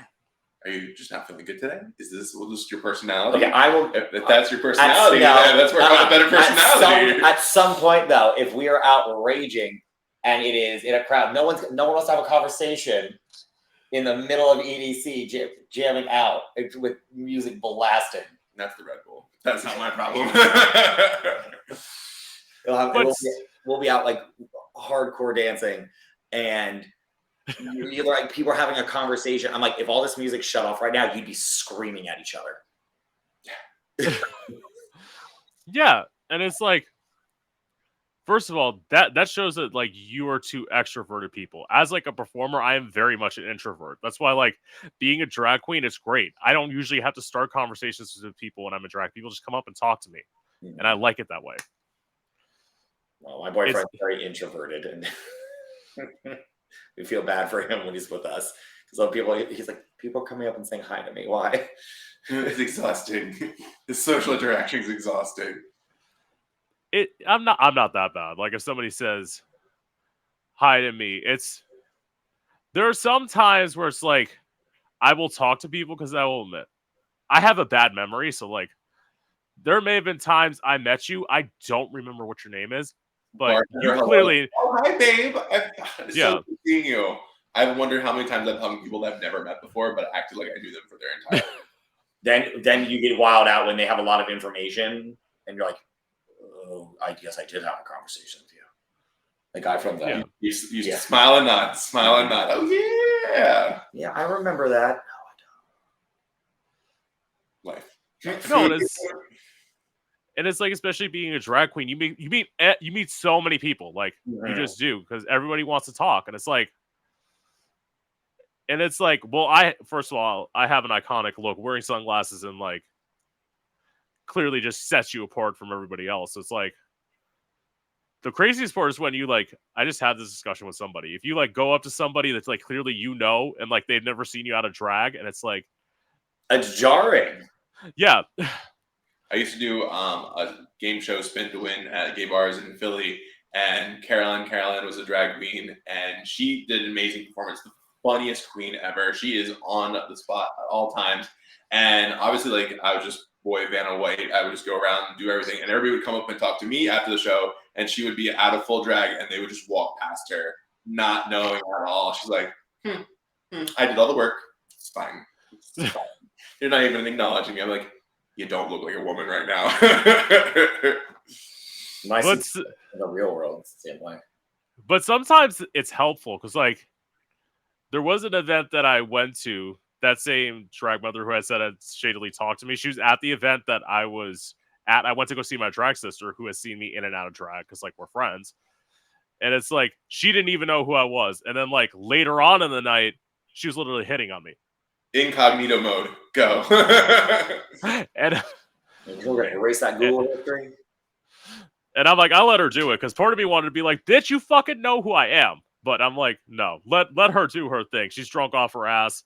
Thank you for both of your faces. Yeah.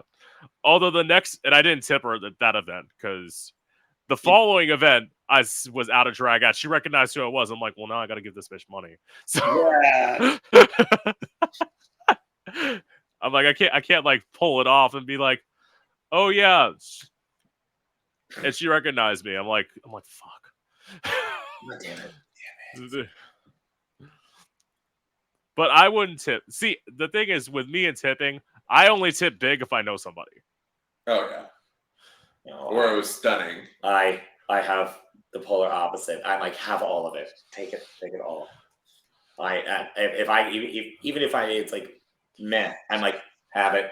We were at the drag awards and we had like our stack of ones. So he handed them out. He will grab the stack and hand it to the first queen. I'm like, wait for the night. I'm like, you deserve this. I have.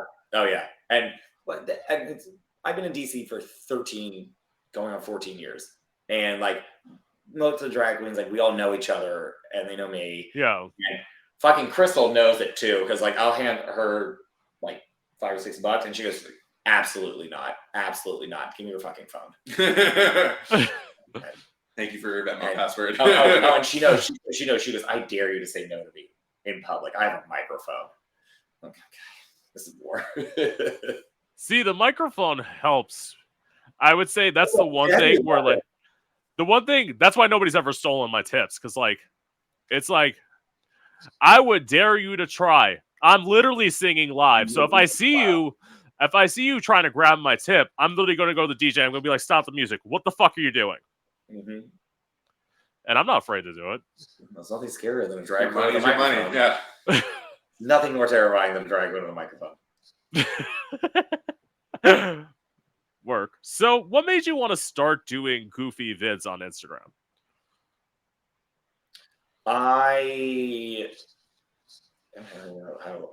I've always wanted to do it. Like I always wanted to, but I had the problem of like, what was everybody else thinking? Also, I was that person as well. I'm like, oh my god, look at this influencer, blah blah blah. When I'm like, in reality, so mean about it too. He's like, oh, they're like this, they're like this. I'm like, do you want to do it? He's like, yeah, I want to do it, of course. Because like I was always like, when someone sees somebody do it, like, what are they doing? Let's see, like. I see there are times I do think it's wild though, like what influencers will do. I'm like, you're rolling backwards on the street, like with a camera upside down. It looks ridiculous from our point of view. But then when you see the video, I'm like, that's so awesome. And I realized a lot of the people were like saying like the nasty things about it. I'm like, would you go out and do that yourself? No. What you're not doing it. Also, you don't have a fucking face for it. And I started social media so young as well, just to like track my body progress. I grew up as a very kid. And then I went through school, and my background's in business, and I learned how to do marketing and all that. So I started applying that to my social media as like have a test run, and it started picking up traction. And I was like, well, we can make money off this. I'll absolutely do it. The beauty of $1 is amazing. And I was able to reach out to such cool like content creators and people with different like aspects, and then like, we want you to showcase our work. I'm like, sure, let's do that. And I've gotten a lot of like backlash about like, you look so dumb doing this. I'm like, yeah, it looks cringy as fuck, but I'm being paid. Oh yeah, when someone's like, we'll give you $500 for a post, I'm like, that's $500 that I didn't have before this, and it took me all I had to do is push the button that says submit.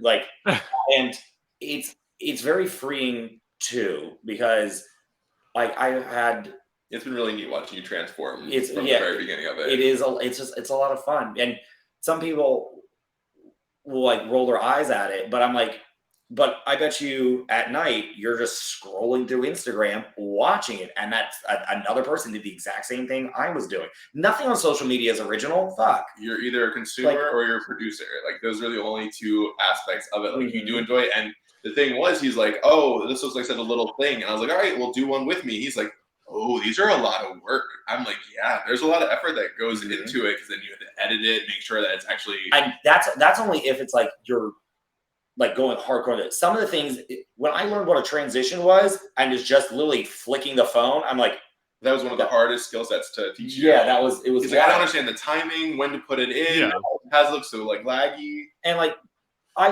definitely go through, especially right now, social media like ebbs and flows. Like there'll be like tomorrow, we're setting a few hours aside just to record content because like I'll say I'm going to do it like during the day and the day goes by. Or I go to bed so early. I'm like, by the time I record content, I'm like, no, the couch is right there. But like we have a lot of fun doing it. Like I know I want to like step my content up a little bit. Like I've been looking up different like travel transition. I'm trying to like change the direction of my social media a little bit. But like I want to see like more like travel transitions, like fun things. Like I do a lot of stuff like right here in the living room. Right. But I want to do like more like out and about stuff, and usually it takes like 2 people to do it. That's why like we make a good team with that. Because it's hard to do. Like we try to do it on vacations with other people, and it is almost kind of at the point that it's rude to go out and take time to go do it because everybody's kind of like, we're supposed to be hanging out with us. You're supposed to be doing this, and it would be fun to be able to get done. But I'm like, all right, we have to play enough time for them, play enough time for us. There is a level though, like if I fully dedicated to social media, I know I'd be unstoppable. However, when I'm out at a bar, when I am with friends, if I'm at a show, I get so wrapped up into what I'm doing and like really enjoying like where I'm at, enjoying the people I'm with, that I often forget to like record stuff. And then I find myself getting irritated at the influencer who is only on their phone at this show, or like taking a tripod out like in this small crowd. And like, yes, the content you're getting is awesome and it will look good, but I get irritated when it's just like, you pay attention to like what you're doing. I get very much lost that part, like seriously. Mm-hmm. It's just social politeness. Yeah, but then also I'm like, I should probably do that. Because I love making content, but I will only do it in the safety of my own home because I don't want people looking at me because I know that they're like, oh my gosh, are you so like devolved from what life actually is and all that. So that runs through my head all the time and it makes me very nervous. I'm like very conscious of if there's anybody around me and all that. And it takes a lot of effort to actually go out in public and do it. We've gotten better at it though. We've gotten, we were at the woods making content and he was getting a little like itchy because like people are watching. I'm like, when has it ever mattered?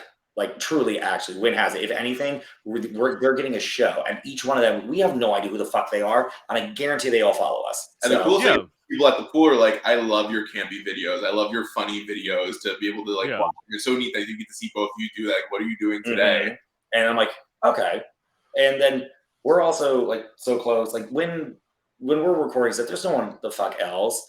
Like occasionally we'll get my boyfriend to like do it, which is hilarious. He hates it so much. But as it turns on, he's like, all right, here it is. Yeah, like we only get to take it one shot. He's very much, we will do this in one shot, and I'm not moving at all. That body in one of them. He said marsupial in another. But it's also I like he was giving me shit about the social media originally, and it was just I was like, but are you gonna do this with me? No. What's so yes, but some things are like cringy. What's more cringy? You want cringy? Go scroll back to the first text messages we ever sent each other. That's fucking cringy. All right. Yeah. And everybody needs a hobby. Like, again, it's just like a hobby. It's not our main source of income or anything like that. Oh, I wish it was, though. And you go ask somebody that started knitting for a hobby, like, show me your first granny square. And they're like, So again, like we all need just an outlet to be able to express yourself, be able to find out more about yourself, because you're like, can I do this? It takes a lot of confidence to go out and put this out there, and it kind of re-asks you the question of like, are you okay being you? And there are also things that you could go, like, you could definitely cross the line more and do, like, more shocking things. And would it be worse for you? Like, you're doing simple stuff. You could be on OnlyFans making money. So, like... And it takes confidence. It takes a lot of confidence to do that. Some people have more confidence than they should. But there have been some OnlyFans boys. Like, I would, if Cameron would do an OnlyFans with me, fuck it. 100%. The amount of fucking nudes videos I have sent out, I can make 10 feature-length trilogies. We can monetize this. I'm giving this away for free for charity. I gave this away on Tumblr. Fuck. But like, I'll get some crap from like some of the OnlyFans boys. I'm like, girl, you have a lot of confidence. I think people are so creative. Thank you for that. Yeah, he has to announce that he is home. But I'm like, you have a lot of confidence to think people are gonna like pay to see you have sex. But you have the you're putting it up there, so all right, what do I have? At this day of age, you need multiple streams of income. One job ain't cut it for the American dream anymore. No. I wish my jerk off videos were worth like $17 a month.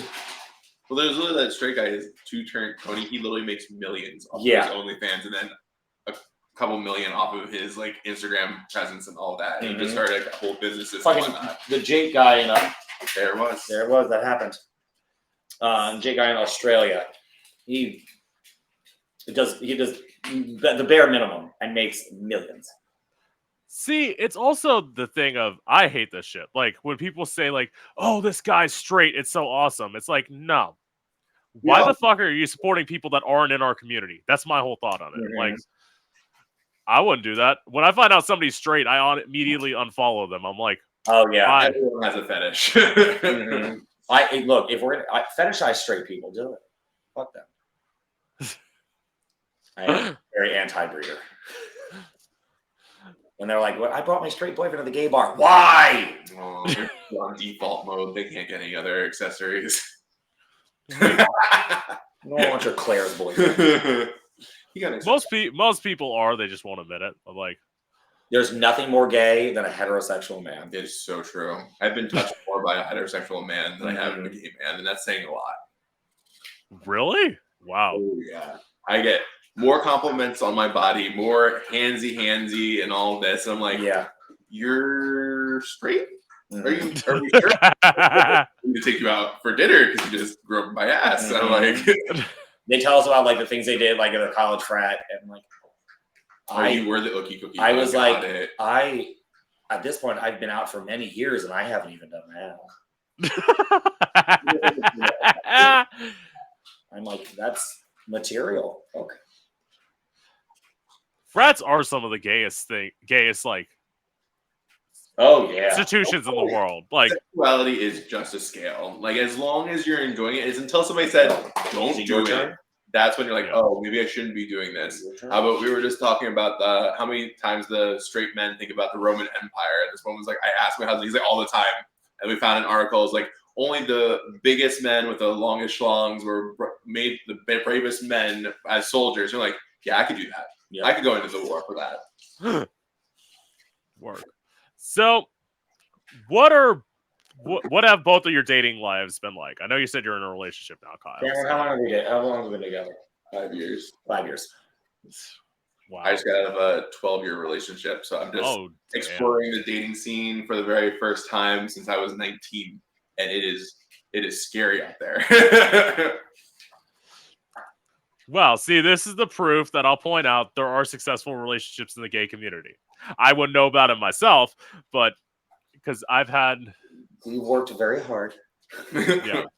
Cameron, dating me is easy, isn't it? The easiest. Your face said it all. Oh, fucking treat. I mean, yeah, we've had our ups and downs. Like, relationships are work. It is. It's two people that are totally opposite to come together and say, all right, we're going to coexist. It's so hard. Mm-hmm. But if you make it Cameron work- and him switch off on custody. I'm like the babysitter. I'm like, Cameron, do you want to go down to that crowd? And He's like, go call Louis. oh yeah, it's like because like we're a fun little raver family, and I'm like, you want to go into the middle of the crowd and like feel the sound through the bodies? It's like, no, I don't. I'm like, I don't agree. But that's so nice. I'll say the longest relationship I've had was a year. I dated somebody who, when they broke up with me, they left a note with a key in the door. We were living together at this point, and they basically wrote all this stuff, and then like towards the end, they're like, "I'm transitioning. Oh. I know you won't accept me for the way that I am," which she wasn't wrong about, because like, again, growing up in a small town, this was theoretically during my college years. I didn't really know much about trans people, like. Yeah. So I think like nowadays, especially people coming out younger and younger and younger, I truly didn't understand what sexuality was until I was like 15, 16, 17. And someone's like, oh, I came out at 10. I'm like, I didn't know what my foot was at 10. I played with Barbies at 5. If I knew what the word gay was, I'd be like, oh yeah, that makes sense. I was like, that tracks. Oh yeah, I played with my dad's G.I. Joes. I'm like, oh, I'm gay because these have muscle. But like, I look at the like, especially younger gays now, who are like raised in the trans community, who are aware of it, versus like us, who when we came out, we were already like it was just gay and straight, and definitely we were already dealing with just being gay and how terrifying that was. Oh my God, gay is a spectrum. There's bi, trans, and all the other letters of the alphabet. And like I've had to do like my own education in that respect. But again, it comes down to representation, because like I didn't figure out what gay was until I watched my first porn, and I'm like, oh, I like dick. That's it all equates out to, because I knew I was a very sensitive child. I loved girly things. I played with Barbies all the time, and there just wasn't a word for it. So I just thought, this is what I'm supposed to do. And no one ever like my grandmother bought me my first Barbie doll, and it was a Princess Jasmine. I know. And that was the only first time I kind of like hid it away. She's like, nope, it's okay. So I was like, oh, okay. But yeah, it was until pornography I was like, oh, that's I was told to like what straight was like liking girls, and it was back to like the porn. I noticed the porn I was watching was like 5 guys and 1 girl, and I'm like, if I put my thumb over the girl. Oh yeah, I was always paying attention to much more what the dick was doing. I'm like, but I also didn't know. I'm like, that's what like gay was. Like that's what I was feeling. I was like, this is just what entertains me.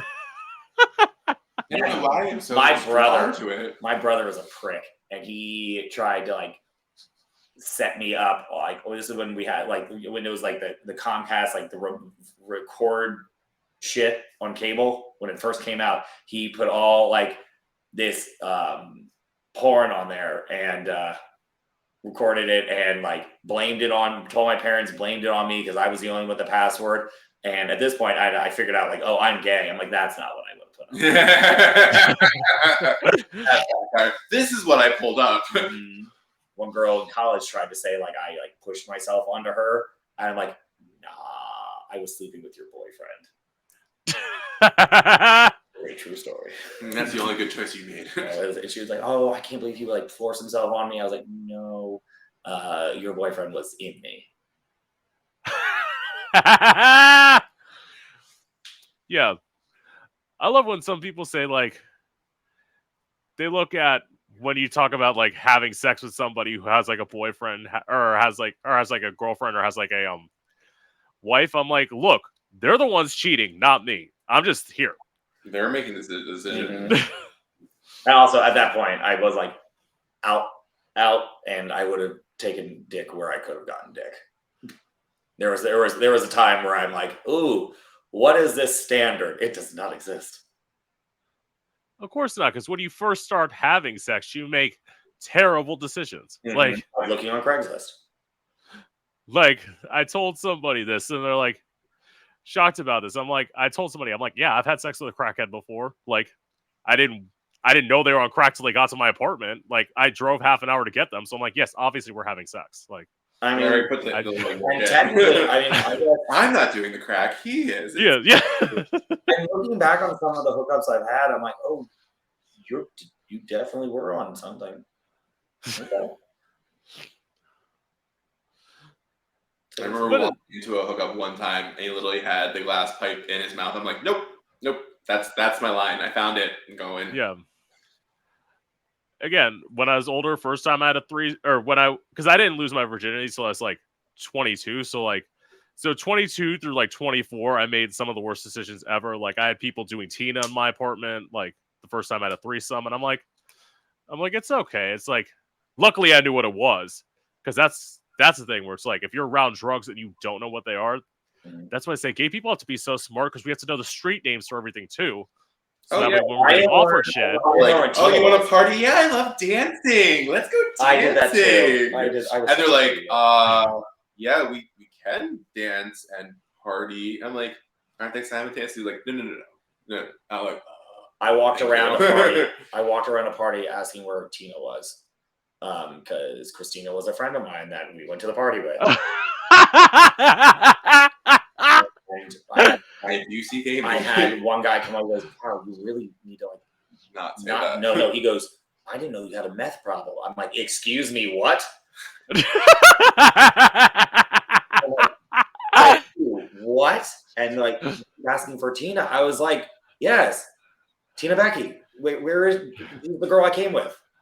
Like, oh, that's what it's like to like be gay. Like, you have to educate yourself so much more than a default person. Like, the straight people do not have to worry about that. They can get into it, but it's not a majority of their lifestyles. And it's so niche to find gays that don't do anything, because all the gays are like, yeah, this is fine, we can do this and that. So you have to be very aware of like what your surroundings is and what you're saying yes to. Yeah. Actually, literally, that's literally my next question is, what's your relationship to drugs and alcohol? Like, I love that. I love that. I like having a good time. I love that. I don't have a bad relationship. I had one really bad incident when I was on GHB, and I was like, this is not for me. Also, I don't know why we are a ton of fucking faggots who are doing a drug that you have to use a timer for and measure out. We're not chemists. And we're doing this already fucked up, and now in a crowded dark room, I don't need any of that. I can't do simple math. Why would I do this? They're milliliters. It's a date rape drug. It's literally a date rape drug. Like, I feel good on it. Hey, look, I've done it. I'm like, the girls are like, "Oh, this is free, no thank you." As we're putting out our drinks, we're like, "Just two, please." The worst is as you turn on, it's pitch black, everyone's fucked up, and you have the one gay who has the phone up with the light looking down while the other one measures. I'm like, I wouldn't trust you to do that sober.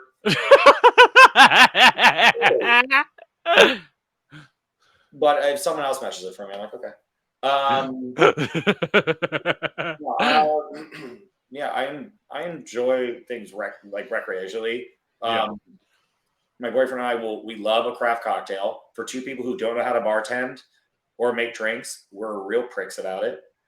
Margaritas. Of all the drinks to be a prick about, we're like, this margarita's terrible. What is? Don't bring me something else.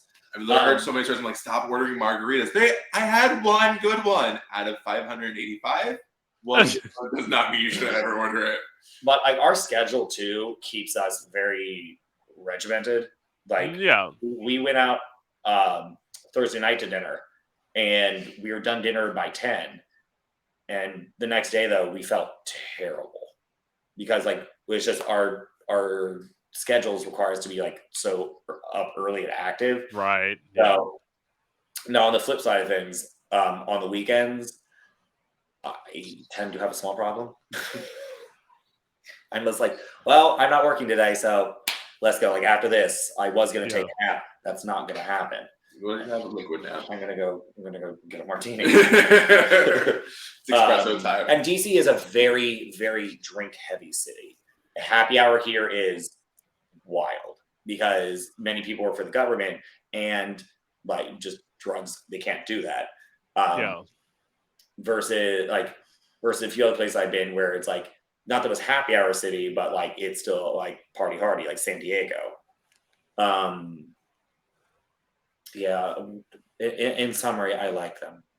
Well, first of all, you said DC is like a very walkable city. That makes for things like being able to drink more. Because during COVID, we had the little packet, like they were just pouring booze in sandwich bags and handing them out. They made like the adult Capri Suns. So when COVID finally like went away ish.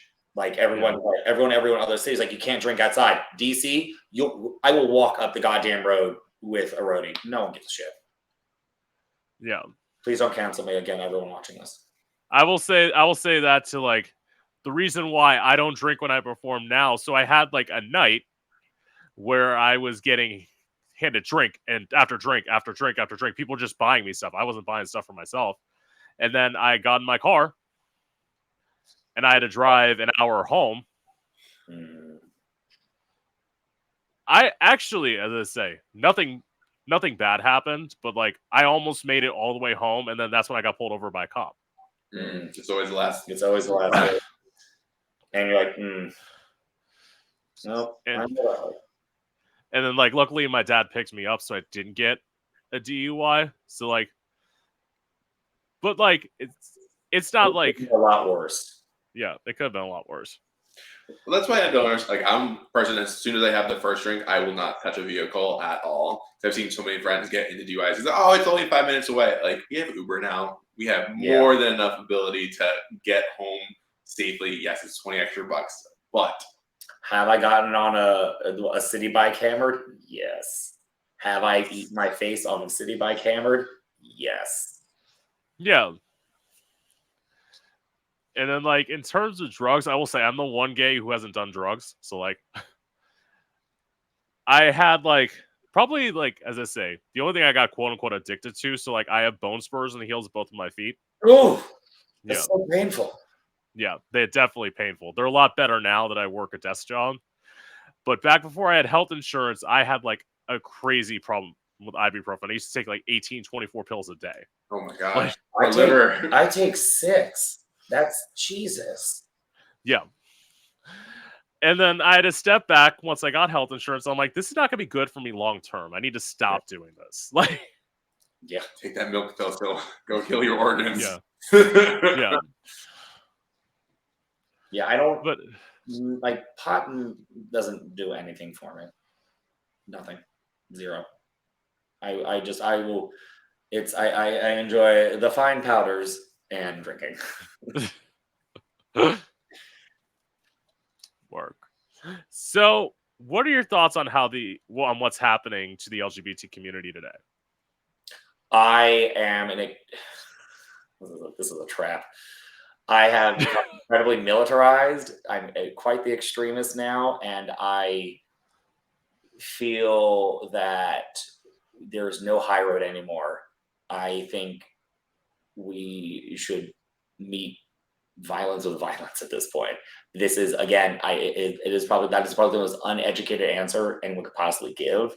But I just feel that a lot of straight people or like breeders have become very empowered in what they can do to us.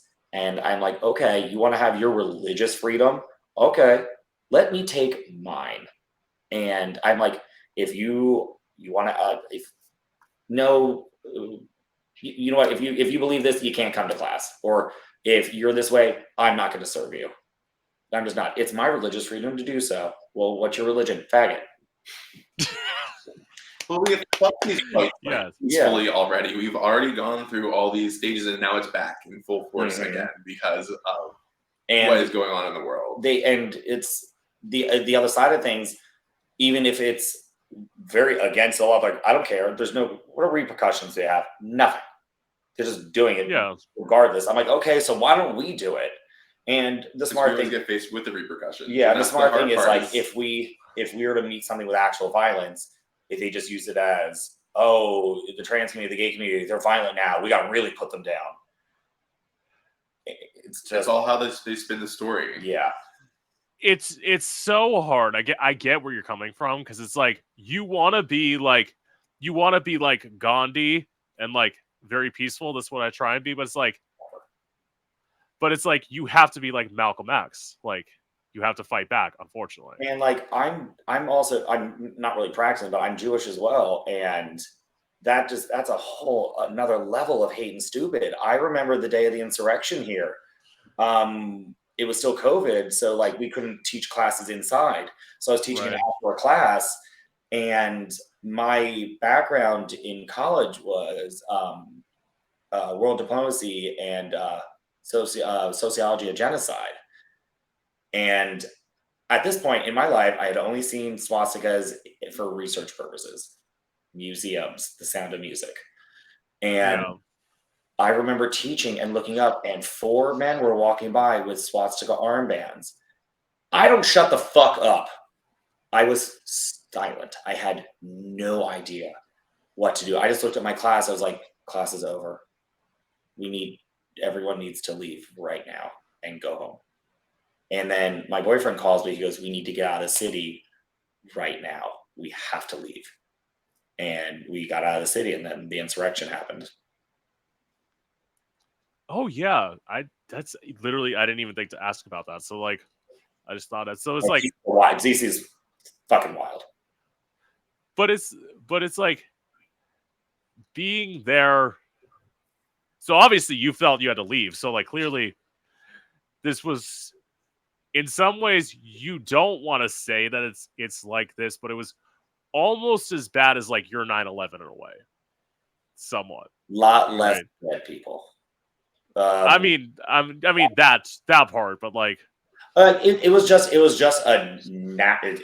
was still a national tragedy, but it was just wild to see that much blind hatred in one spot. Also, a ton of different blind hatred too. Like you have these people who are just so anti-gay. Then you have these people who are just out there saying 6 million Jews dead weren't enough. I'm like, what do you say? We live right next to the Capitol. Our Equinox, when we worked at, we had to stop Nazis from coming in the door. That was a real thing. And then we live next to this hotel that all the most horrible people stay in, like children carrying anti-abortion signs and terrible rednecks. Like DC, there's a protest for everything here now. It truly is. And that's not going to stop, because unfortunately, because it's like cult mentality. Like, you just feel like you have to be that to build that community, and that's all we're like seeking for in our gay communities. Have somebody that has your back, have somebody that will fight for you. And you weren't with us when we were having this conversation. You had said, Sean Claire had said something, and it made me think of you. It's how what you were saying with like gays, like we have a community, right? Yes, and maybe in our own community we fucking hate each other. But gays see each other. We have a safe community. Why are these giant, like what you said, cults so profound in the fucking like streets? Because they have no sense of community. They're just seeking it so fucking hard. And they finally find it, and it's not healthy, but it feels the same. It kind of gives you the same nostalgia and everything like that. So you will just say whatever they tell you to say because you don't want to lose that. Oh my God, you're actually gay? I'm actually gay, but we can't say that. So let's just hate gays. Oh, that part too. Yeah, it's just like you don't feel safe. That's why, like, I will say when all the like drag bands and shit were happening in Florida, luckily I wasn't performing. I was mainly doing this. So like I felt safe because I'm like, you could ban all the drag you want out there. You're not going to come into my house and come after me. But there are some people, that's their livelihoods. Like, that's how they make money. And it's not. It's. I keep telling myself too. This isn't the mentality of the majority. It's just this smaller group is much louder. It's always a loud squeaky wheel that get heard the most for the attention. Yeah, and then they have. That was mean. I know. They're so rude to me. But it's like it's just sad that this smaller group has a powerful voice in decision-making situations right now. Right. Because most people don't support a drag band. Most people don't hate the gays. But if you look at it, it's because they're so specifically focused and they will steamroll absolutely anything. And when it comes to when you're more peaceful, you're more adaptable. So you're more willing to say, okay, yeah, that doesn't really work. And we come to the table and have that conversation. These people that are only out there seeking one thing, which is hatred, which is pushing people away, which is pushing people down. That's not what America was built on. America is supposed to be the melting pot, and we're taught this in history class when we were young, and yet it's so segregated. Again, that's where community is saying, I understand that you are in my presence, and I might not understand everything that you're saying, but I know that you're a human at the very end of the day, and that's all that matters. I can go home with my own beliefs and all that, but I'm not going to interfere out in the community because that's not my right. And in them, when people we formed these communities because we were outcasts. We were like not a part of the normal. Now we have these communities. We have our gay bars, and now these terrible, awful straight people want to come into our space and like, okay, well, why can't I be here? Like those fucking women trying to sue over a gay resort that doesn't want women there.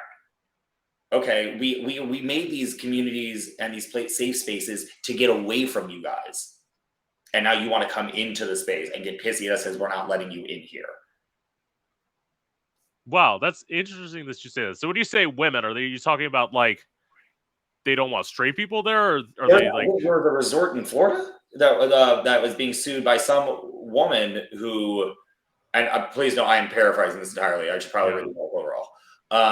That was trying to sue them because it was an all men's only resort. Oh, okay. That's and she felt it was a white woman probably, and she felt discriminated against. Or you have on the other side, you have these safe spaces like our gay bars, where now these straight men are waiting outside for us to like attack us, or they're trying to get in to do this thing, or the ones who bring their boyfriends in there, and then they have these issues and problems. It makes our spaces not safe for us because there's plenty of places out in Philly. That's where I used to go all the time that are now just heterosexual. Fucking awful. And it brings all the trash and riffraff and fighting and all this into our spaces. Straight women will bring their boyfriend, then their boyfriend gets hostile. I would get super hostile. I'm like, you're in our space, you fucking twat.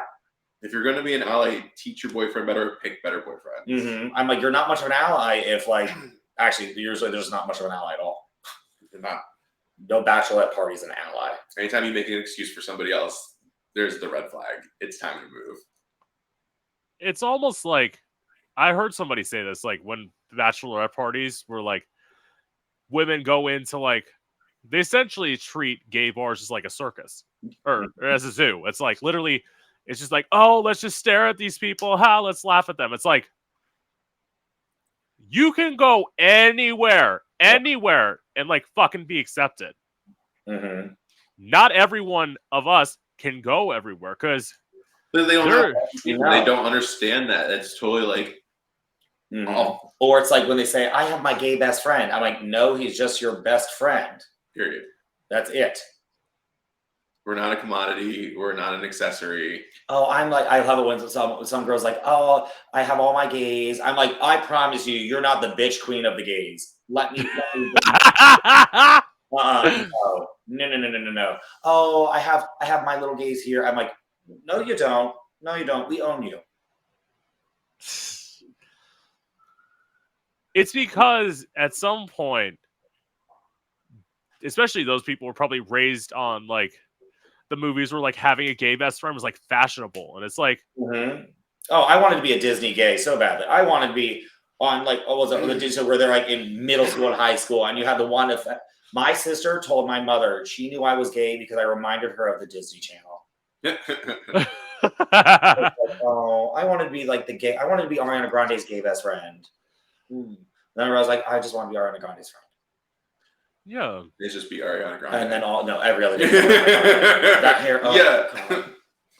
We can buy you that hair. No, you can't buy me that voice. that. See, that's the obsession. I will say there are certain things I have said this, but I haven't gotten shit for it yet. I'm gonna get shit for it one day. I don't understand the gays' obsession with every female singer. Like, I do not get the gays' obsession with Beyonce. I don't get it. Okay, so I'm just waiting for like a rock to instantly get thrown through your window. Just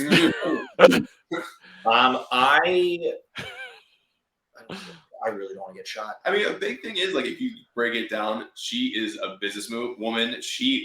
Her work, she gets her coin, and you can't at any level, like, if you do not care for her, like, I feel the same about Taylor Swift. She works out her entire business. She is a mogul. She gets everything done. She has built a cult for herself that funds her. That's the biggest pyramid scheme to this day. So you can't knock them for that.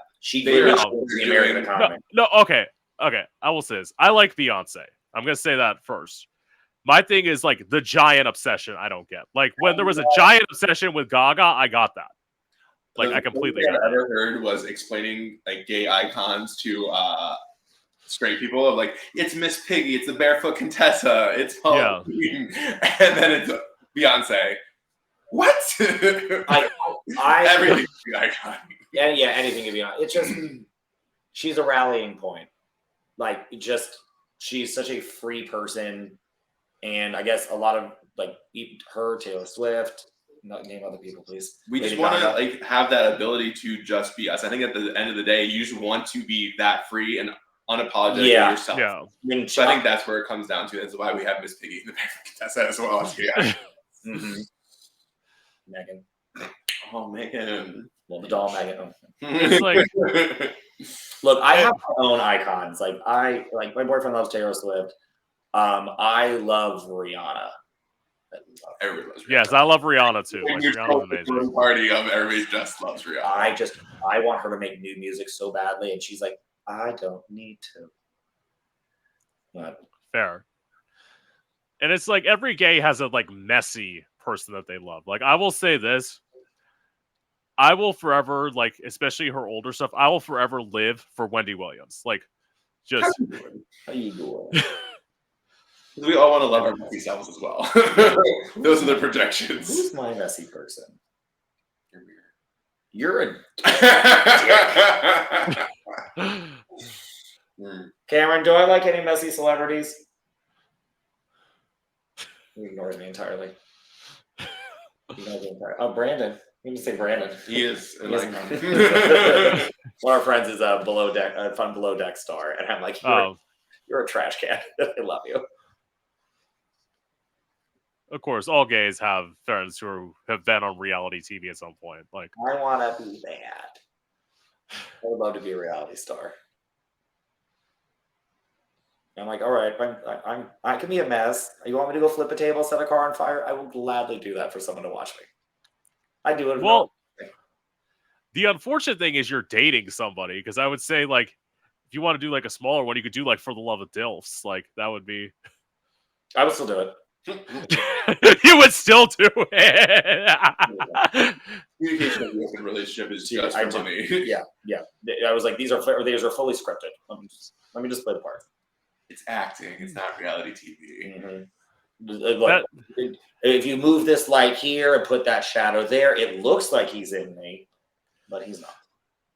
No, that's why I've interviewed 3 people from that show. One of who actually hates the fact that they were on that show. It's actually somebody that like you follow, Kyle, which was DeMilo. Oh, I love him. He's super sweet. I met him in DC Pride, and then we bumped into him in New York Pride. He was the dancer with them. Yeah. DeMilo I fucking love. He's so talented. Yeah. Across the board, artistically talented. Yeah. Definitely. Like, lives in the woods. DeMilo? No, I know where DeMilo lives. Like, he was like I'm painting these things like out in the woods. I was like, yeah, good for you. And like, I will say this, now that everybody got to hear his album, because like the thing was, it was a secret that he gave to like certain people. And, like he gave it to me because I interviewed him about the album, so I had it like a month before it came out.